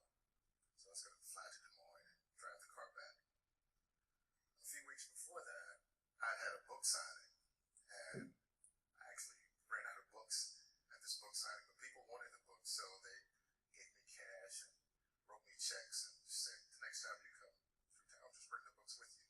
And I said, okay, I do that. So I knew that when I was driving this car back from Iowa, I was going to have to pass through this town. So I took the books with me. So I packed my stuff up, went to the airport, checked in, made my way through security. And then I hear my name over the intercom. This Curtis Austin returned to the check-in counter. And so I do. I get back to the check-in counter, and there's this bevy of airport police and TSA agents surrounding my bag, just hovering over my bag. And they've got these books, and they're looking at these books. And the book has this picture on the cover. It's a book about the Black Panther Party. And they are flummoxed. They're taken aback, you know. You've got this black man, he's got a one-way ticket to Iowa, no clothes, no toiletries, and all these books, you know. And so they said, well, we're going to have to call the FBI. I said, well, the FBI? Why? I said, well, that's what we do in situations like this. And that's what they did. They called the FBI. And the FBI came to the airport. TSA and airport security escorted me upstairs, put me in a room. And this FBI agent came in the room and began to interrogate me. But he had this book. He was going through this book, and then he'd ask me questions. He'd look in the book and ask me more questions. And this interrogation went on for hours. And I finally worked up the nerve to say, you know, am I under arrest? And he said, no, we're just asking questions here. And I said, well, does it mean I can leave? He said, yeah, you can leave. So that's what I did. I left. I found another flight. I went to Des Moines. I bought the car, drove it back, dropped the books off, and went back to work. And I didn't think much more about it. I mean, I thought it was bizarre, but I grew up black in Mississippi, so you get used to the bizarre. And I don't think about it anymore until one day I'm talking with my boss, and she says, Curtis, we have a problem. And I said, okay, what kind of problem do we have? She said, well, it's come to my attention that you're a felon, and we can't allow felons to teach at the university. A felon? Wait a minute. Like, this is the classic WTF moment for me, right? I don't know what's going on. And she doesn't either, but she says, I think you should call the FBI. And that's what I do. I call the FBI. I tell them who I am. And, you know, I'm calling, and they look me up in their system, and the woman I'm talking to says, yeah, it says you're a felon. I said, well, what did I do? She said, I don't know. I said, when did I do it? She said, I don't know. I said, where did I do it? She said, I don't know. In fact, I don't have any more. See what they can tag on you, family? The U.S. Attorney's See what they can tag on you? the number to the U.S. Attorney's Office. I called them. They looked me up in their system, and the person I spoke with said, yes, it says here you're a felon. And I asked the same set of questions and got the same exact set of answers. I don't know. So it literally takes me more than 2 years to get this felony removed from my record. And I came to understand that the felony was on my record because I had written a book about the Black Panther Party. And some of you may be familiar with the Black Panther Party. For those of you who are not, it was an organization that started in 1966 in Oakland, California, as an effort to prevent the police brutality and murder of black people. But it also organized around a range of other issues that were affecting the black community, like health care and housing and full employment and fairness in the courts. They wanted blacks to be tried by juries of their peers because to that point they were being tried by all whites. Well, while they were organizing around these issues, the press was vilifying them, demonizing them, and telling lies about them. Propaganda. One of the lies is that it was just a group of black men who were to go out and kill white people. That's what they were about. Nothing could be further from the truth. The fact of the matter is the Black Panther Party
So I don't know how they could be racist and anti-white if their signature programs were actually being supported by fairly wealthy and often middle class white people.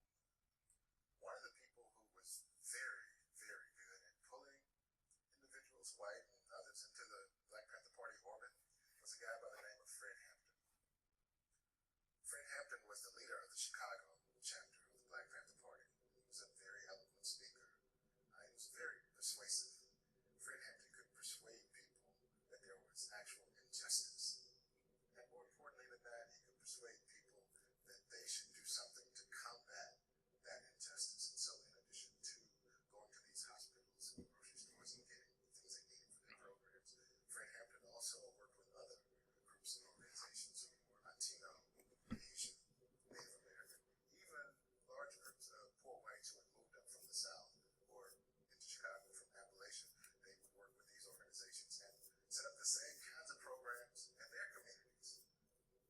They were very successful at this, but the government didn't like what they were doing.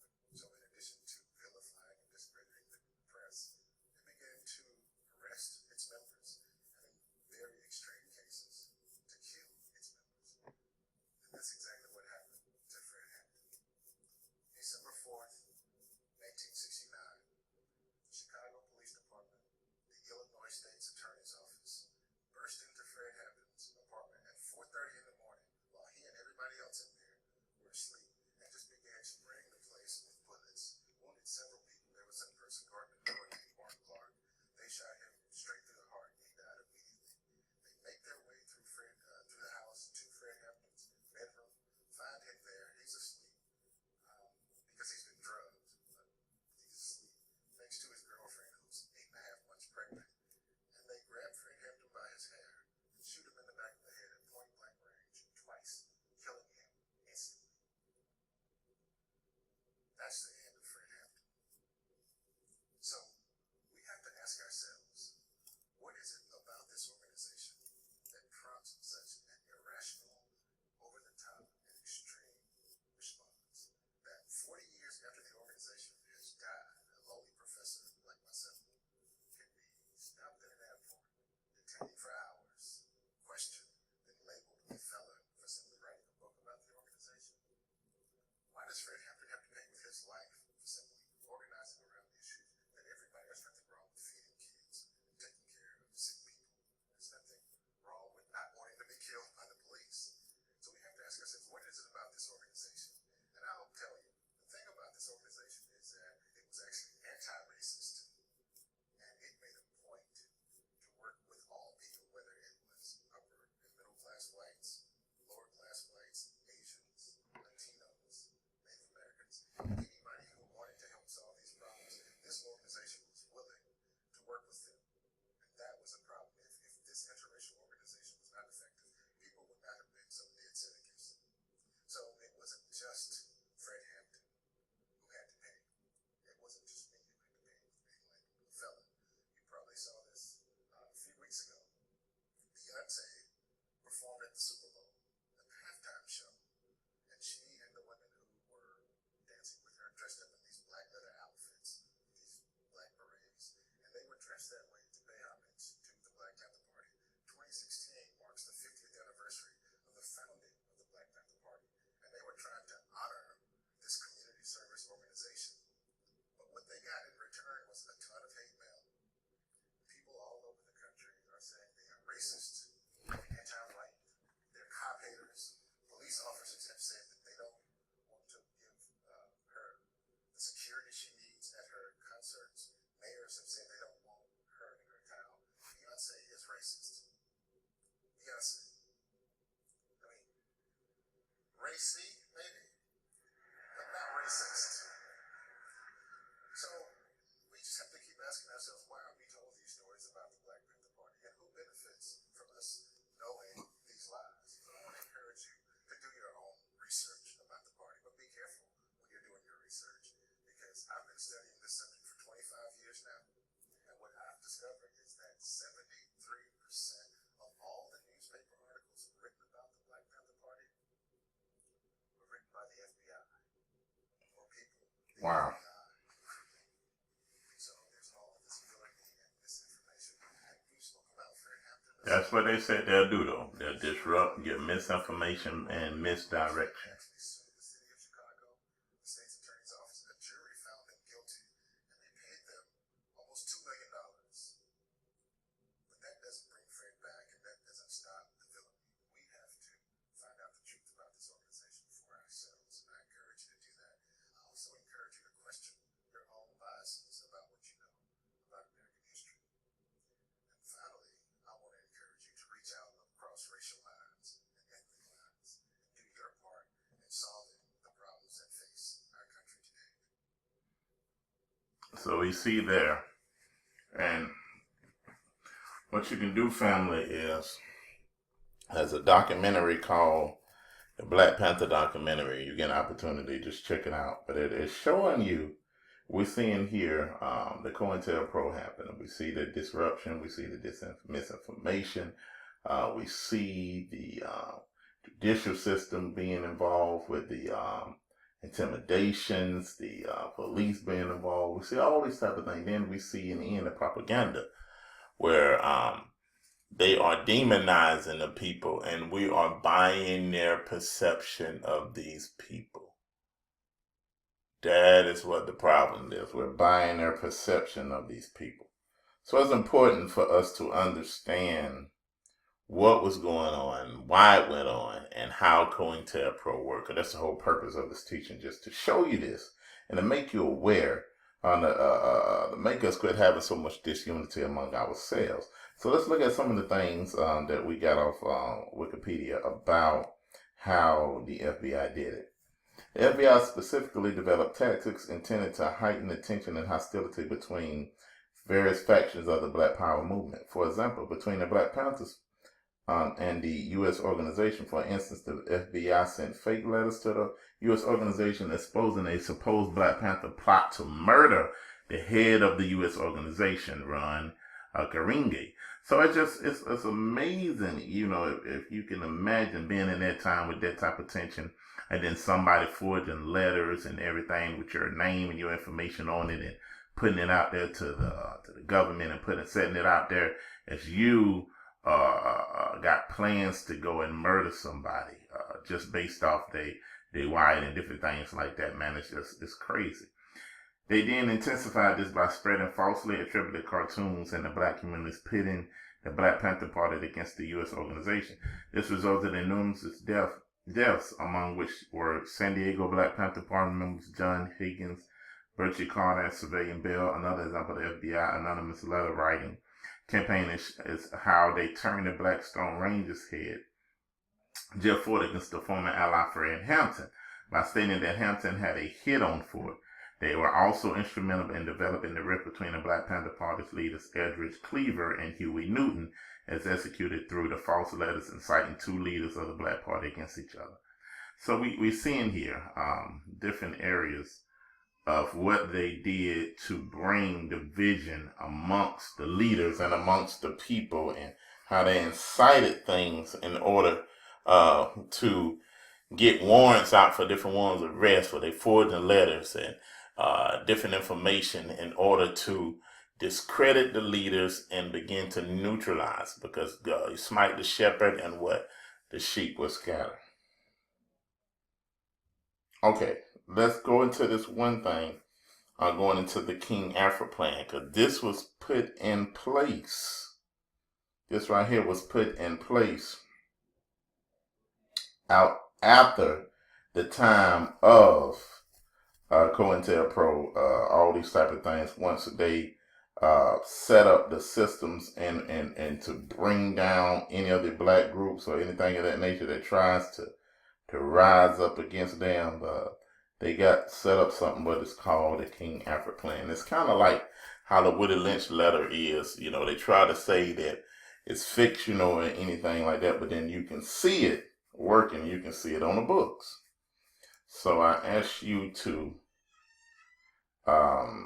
look at this, to check this out, and you can see what was put on the books against us. Let's go into it. King Alfred Plan, code name Rex 84. Let's read the introduction. The plan first appeared in John A. Williams' 1967 novel, The Man Who Cried. I am a fictional account of the life and death of Richard Wright. And after the later edition, Williams compared the King Alfred plan to the intelligence program devised by J. Edgar Hoover in the 1960s to monitor the movement of black militants, and also similarities of rumors in the early 1950s surrounding the McCracken Act, the anti-communist law in which a political subservience were to be rounded up and placed in concentration camps during a national emergency. When this novel was first published, William photocopied portions of the book detailing the King Alfred plan and left copies in a subway car seat around Manhattan. And as a result, the word of the King Alfred plan began to spread throughout the black community, and the truth of its existence was assumed to be unchallenged. Performer and musician Gil Scott-Heron created a song called King Alfred Plan, included this in 1972 album Free Will that plays the plan face value. Jim Jones, head of the Apostolic Socialist People's Temple, discussed the plan at length in enormous recordings of his rant-style speeches. So let's look at what was set up, and some of these things are still on the books, and we can believe that people can be in concentration camps because there was a time where the Japanese, all Japanese, because of some type of military thing that they was under, that they was all rounded up and put in concentration camps. So let's look at the participants of the federal agency: the National Security Council, the Department of Justice, the CIA, Department of Defense, the FBI, the Department of Interior, all these things and places are in these things. All right, let's look at the National Security Council. Even before 1954, when the Supreme Court of the United States of America declared unconstitutional separate educational and recreational facilities, racial unrest and discord had become very nearly a part of the American way of life. But the way of life was repugnant and most Americans. Since 1954, however, the unrest and discord have broken out into widespread violence, which increasingly have placed in peace and the stability of the nation in dire jeopardy. The violence has resulted in loss of life, limb, and property, and has cost the taxpayers of this nation billions of dollars. And the end is not yet in sight. This same violence has raised tremendous grave question as to whether the races can ever live in peace together. Each passing month has brought new intelligence that despite new laws passed to alleviate the condition of the minority is still not satisfied. Demonstrations and riots have become a part of the familiar scene. Troops have been called out in city after city across the land. Our image as world leaders severely damaged. Our enemies press closer, seeking advantage, possibly at the time during the outbreaks of violence. The minority has adopted an almost military posture to gain its objectives. This is what the NSC is saying, which are not clear to most Americans. It is expected, therefore, that when these objectives are denied, the minority racial war must be considered inevitable. And when emergencies comes, we must be expected the total of involvement of 22 million members of minority men and women and children for once this project is launched in its goal to terminate once and for all the minority threat to the whole American society, indeed, and to the free world. So this is what the NSC wrote in a letter, and they split up America into these regions in which they will carry out this plan. Let's look at it.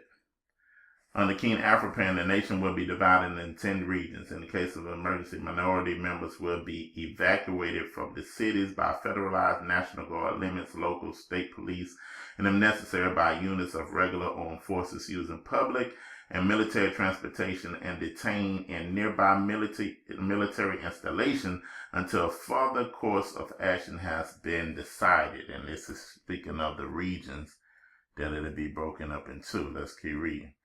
There are 12 major minority organizations. All are familiar with the 22 million. Dossiers have been compiled on the leaders of the organization that can be studied in Washington. So this is letting you see they have been studying these groups, studying these leaders, and they are on the books of these organizations. The material contained in many of the dossiers and our threat to reveal the material has considerably held in check some of the leaders. Leaders who do not have such usable material of dossiers have been approached to take government posts, mostly as ambassadors of primarily African countries.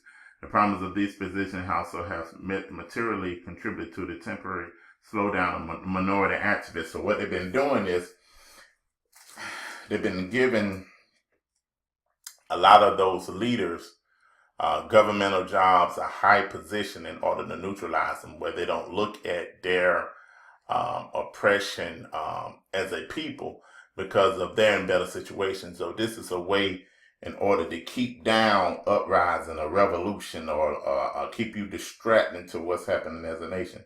However, we do not accept the slowdowns to be a long duration because there are always new and descendant elements to joining these organizations with the potential or power to replace the old leaders. All of the organizations their leader are under constant 24-hour surveillance. These organizations are the Black Muslims, the Student Nonviolent Coordinating Committee, SNCC, the Congress of Racial Equality, Europe Movement, the Group of Advanced Leadership, the Freedom Now Party, the United Black Nationalists of America, the New Pan-African Movement, the Southern Christian Leader Conference, the National Urban League, the National Association of Achievement Advance of Colored People, NAACP, the Committee of Racial Religious Progress. So you see all these groups are black groups. All these groups are black groups and other surveillance. And I'm telling you, family, the Israelites are under much surveillance right now. Much surveillance right now. So this is why we have to be mindful and be careful of what is going on and what is happening and what they have set up against us overall. Now, when you get a chance, you can go over these things and read these things to see.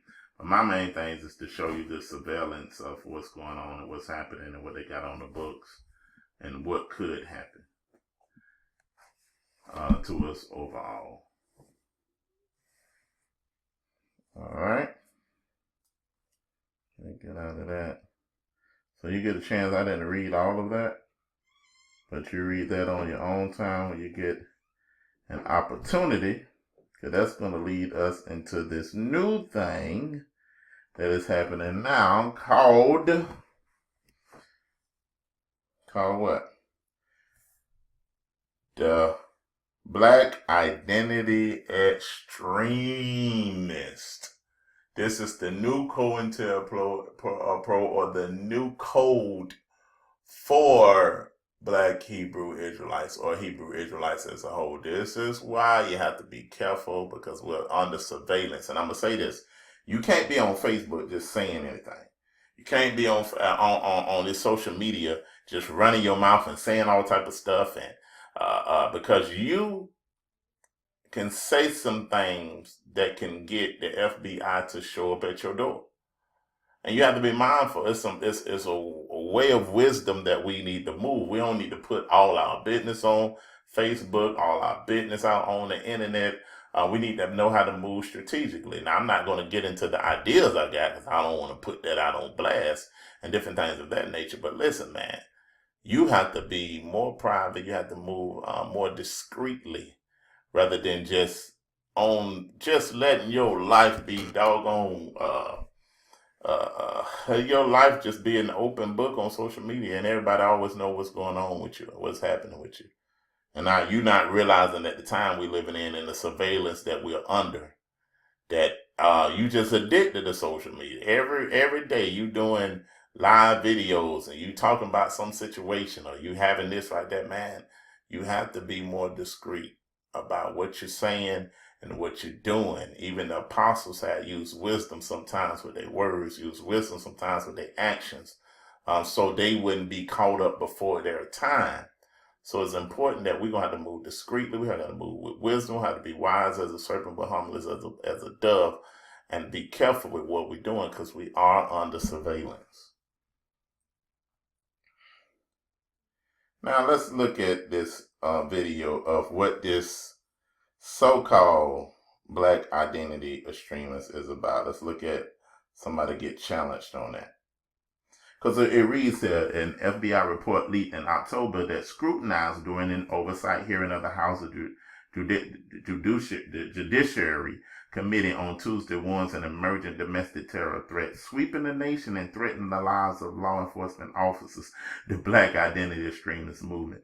This is a designation that just recently invented by the FBI and is as frightening and dangerous as the Bureau's infamous COINTELPRO of the 1960s and 70s under J. Edgar Hoover that sought to disrupt and destroy virtually any group with the word black in its name.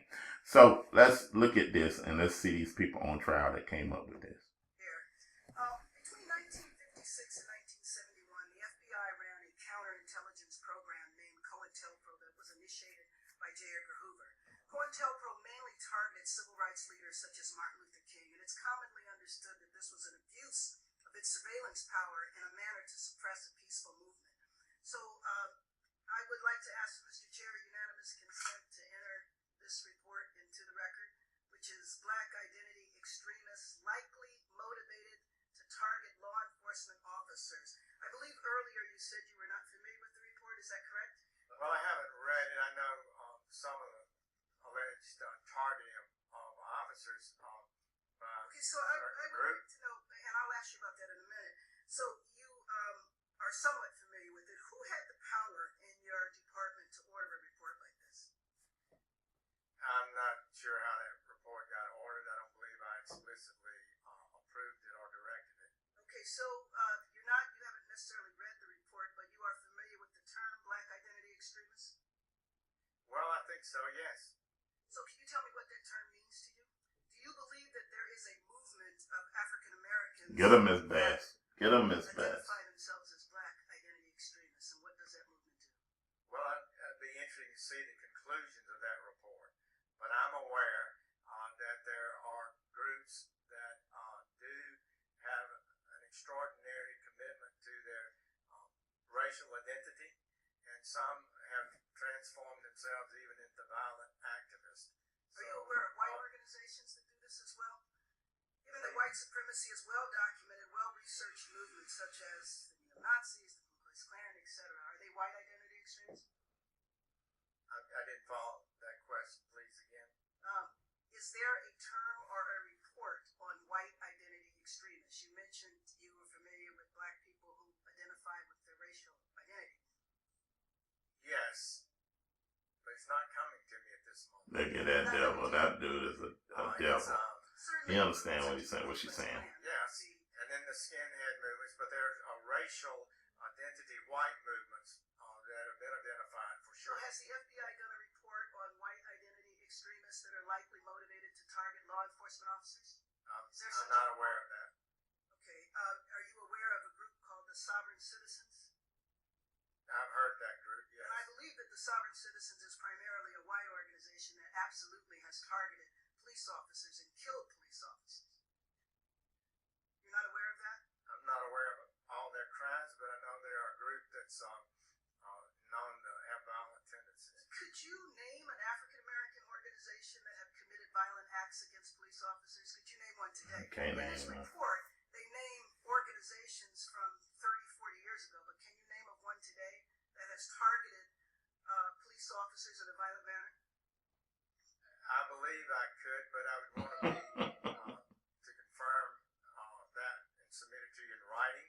But I believe we had, within the last year or so, 4 police officers killed by a group that some have described as extremists. So what has happened is that there have been a couple of instances in which African Americans did kill police officers who were not associated with a Black organization. And so one, for example, in Baton Rouge was associated with Sovereign Citizens, which is primarily a white group. So you should know that there's a lot of concern in the community, especially from organizations such as Black Lives Matter. By the way, would you consider Black Lives Matter a Black identity extremist group? I'm not able to comment on that. I have not so declared it. So you should know that a lot of activists around the country are very concerned that we're getting ready to repeat a very sad chapter of our history, where people who are rightfully protesting what they consider to be an injustice in their community, which is their relationship with police officers, are now being targeted and labeled as extremists and are going through periods of surveillance and harassment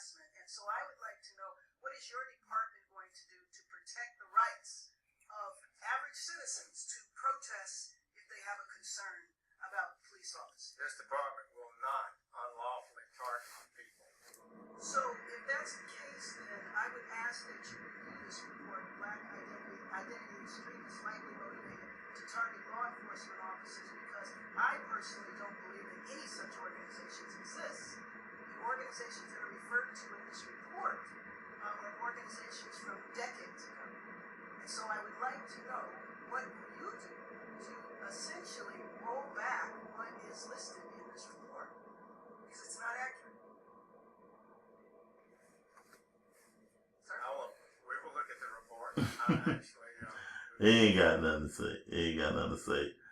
And when you look, this brother,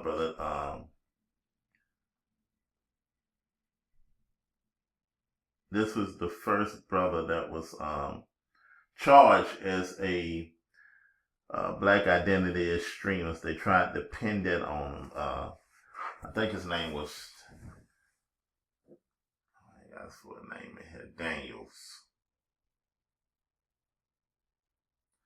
I'm sorry, I didn't put his full name in there. I'm sorry, y'all. But you look him up, Daniels. They tried to pin it on him. They have been following him, surveilling him, having heavy surveillance on him. But you have to, they had to let him go because what they tried to charge on him wasn't going to stick. So you get a chance, you look the brother up, you'll get his full story. Apologize, y'all. I'm trying to go on through this presentation as I have already been here a long time. And also, when you get a chance, we able to see that there was another family, Israelite family that got their children taken away from them because of because of their beliefs, because they wanted to homeschool their children. They wanted to self or home remedy medicate their children. They was considered to be Israelites, and the FBI was surveillance was extremely heavy on them, and they got to the point where they took their children away and was trying to give them jail time. So this is the pressure that I'm telling you that we're under, and why we have to be mindful and understand how wicked this system is, how wicked our surveillance is. We even get to the point that now that our police officers is going over there to Israel and getting training. Let's look at that real quick, and then we're going to end with some scriptures, and then that's going to be it. This is not an occupation. It's a laboratory. Sometimes as a soldier, I would infuse poison to Palestinians. Sometimes as a protester, I will run away with Palestinians and be in a lab rat. But all this time, we're trying weapons out and selling them out there. In the source of everything. It's not a religion. It's not the land. There's a lot of money. And I understand that I'm standing in the wrong place. And I'm moving to New York City from Jerusalem. It's a big change. And I'm standing in New York City, and the last 3 years, I'm researching the relationship between our army and your army. Our government and your government. And all the money that flows in the middle. Now I'm going to do a cut just for a second and do a different ending than usual. We're doing it in the last few last lectures, and I want to try it now.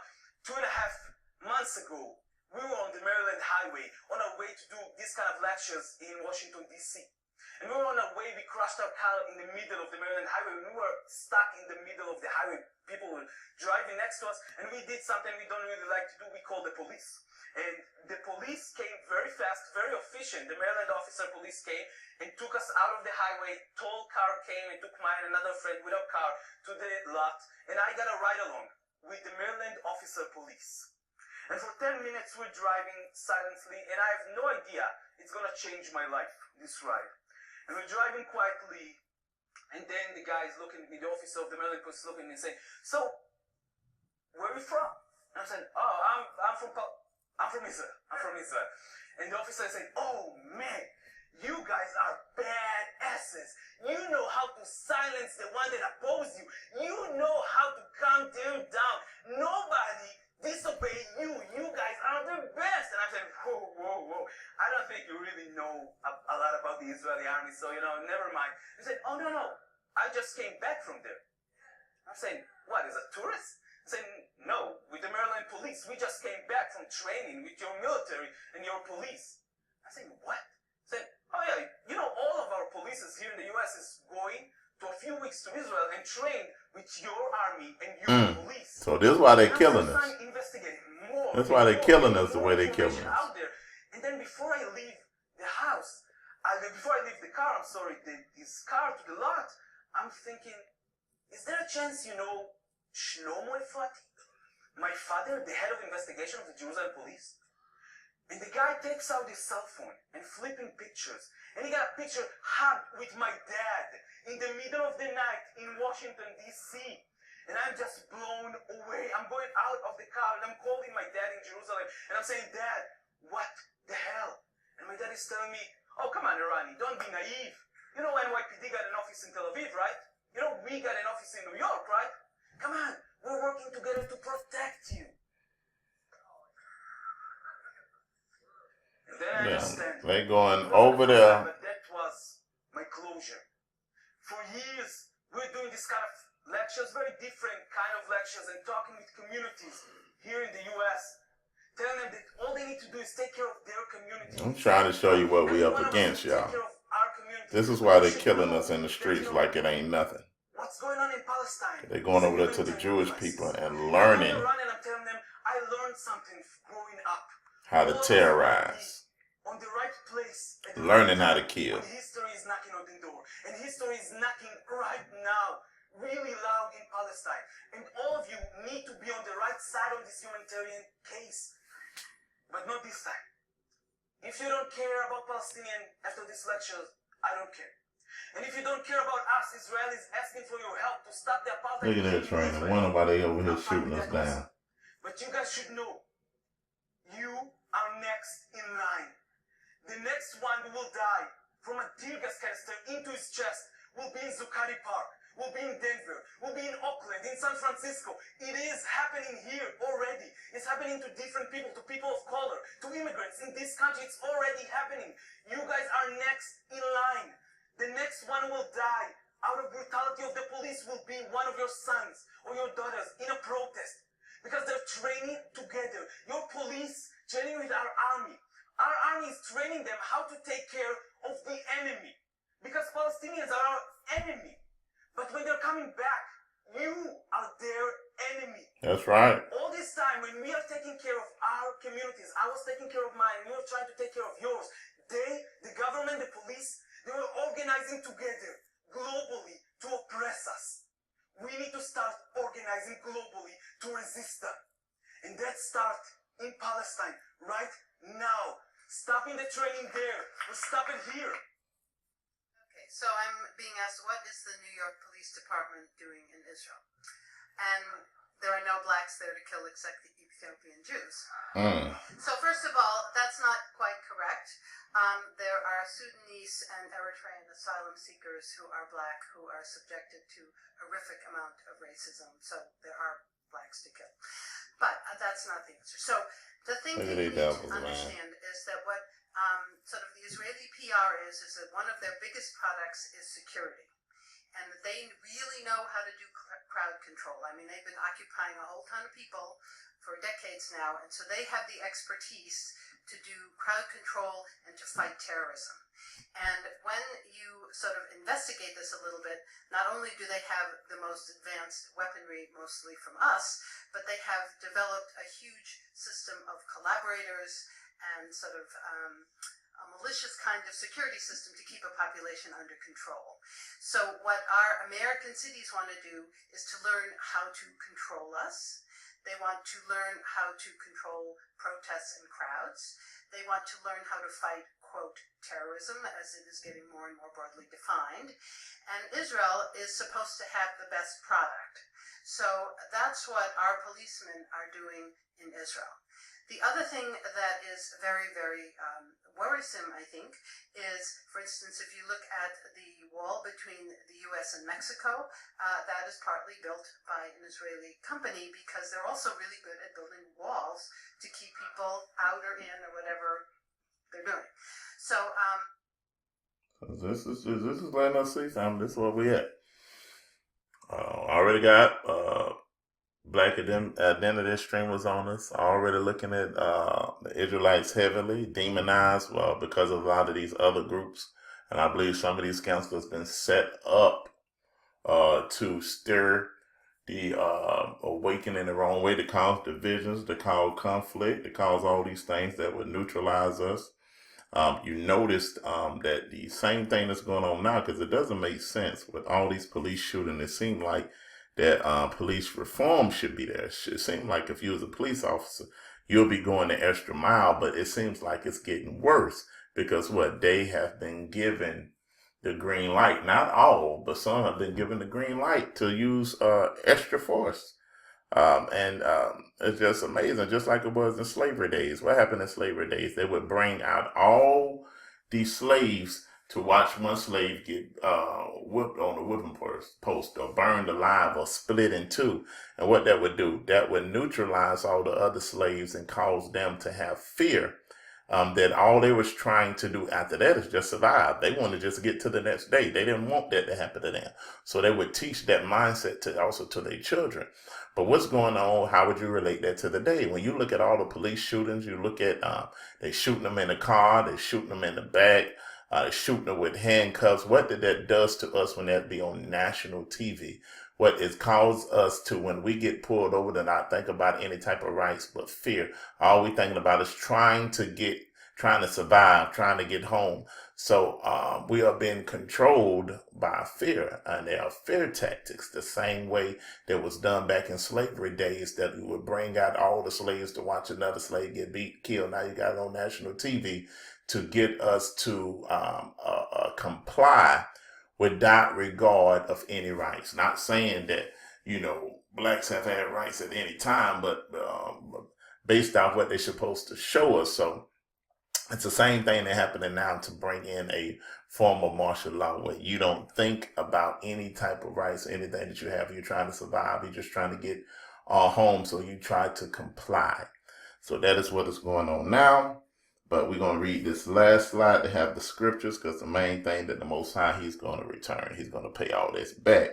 He's looking at their plans and laughing, because it will be a day of vengeance, a day of payback. That the plans that they have for us is going to fall on them.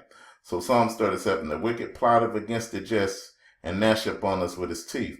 But the Most High shall laugh at him, for he see his day is coming. He see the wicked have drawn out their sword, and have bent their bow to cast down the poor and the needy, and the slave that such to be of upright conversation. Their sword shall enter into their own heart, and their bows shall be broken. We are seeing these things, that they are going to happen, that they must happen, that it's been prophesied that it's going to happen. All we can do now is just praise the Most High for what he's going to do. Let's keep reading these last slides here. Let me see here. Revelations 11:18, the nations were enraged, and your wrath has come. The time has come to judge the dead and reward your servants, the prophets and the saints, those who fear your name, both small and great, to destroy those who destroy the earth. The Most High coming. Psalms 21:8, your hand will apprehend all your enemies, and your right hand will seize those who hate you. Psalms 21:9, you will place them in a fiery furnace at the time of your appearing, and in his wrath the Most High would engulf them, and the fire would do what? Consume them. Psalm 76:7, you alone are to be feared when you are angry. Who can stand before you? Psalm 78:49, he will unleash his fury against them, wrath, indignation, calamity, a band of destroying angels are coming. Psalms 78:50, and he cleared a path for his anger, and he would not spare them from death, but deliver their lives from the plague. Psalms 110:5, the Most High is at your right hand, and he will crush kings in the day of his wrath. It's coming. Last one, Psalms chapter 2. Why are the nations at uproar, and the people devising a vain thing? The kings of the earth take their stand, the rulers take their counsel against the Most High, and against who? His anointing, saying, let us tear their feathers apart and cast their cords away from us. He who sits in the heavens shall do what? He laughing at them, because he see their day coming. The Most High scoffs at them. Then he will speak to them in his anger and terrify them in his fury, saying, but as for me, I will install my kingdom upon Zion, my holy mountain. I will surely tell the decree of the Most High. He said unto me, you are my son, today I have begotten you. As for me, and I will surely give you the nations as your inheritance, and the very ends of the earth as your possession. And you shall break down with the rod of your iron, and you shall shatter them like the earthquake. So the wicked only has an appointed time. He has an appointed time for the Most High's vengeance. It's happening. We in the time of the big payback. But family, we have to get out of arguing and fussing and bickering and backbiting and all these type of things, because we got a bigger war. We got a bigger battle that's against us. We got a whole beast system that's coming against us. So it's time to unite, time to unify, time to work as one. With oneness is the Most High. Shalom, family. Let's get this thing done. Shalom, shalom, shalom.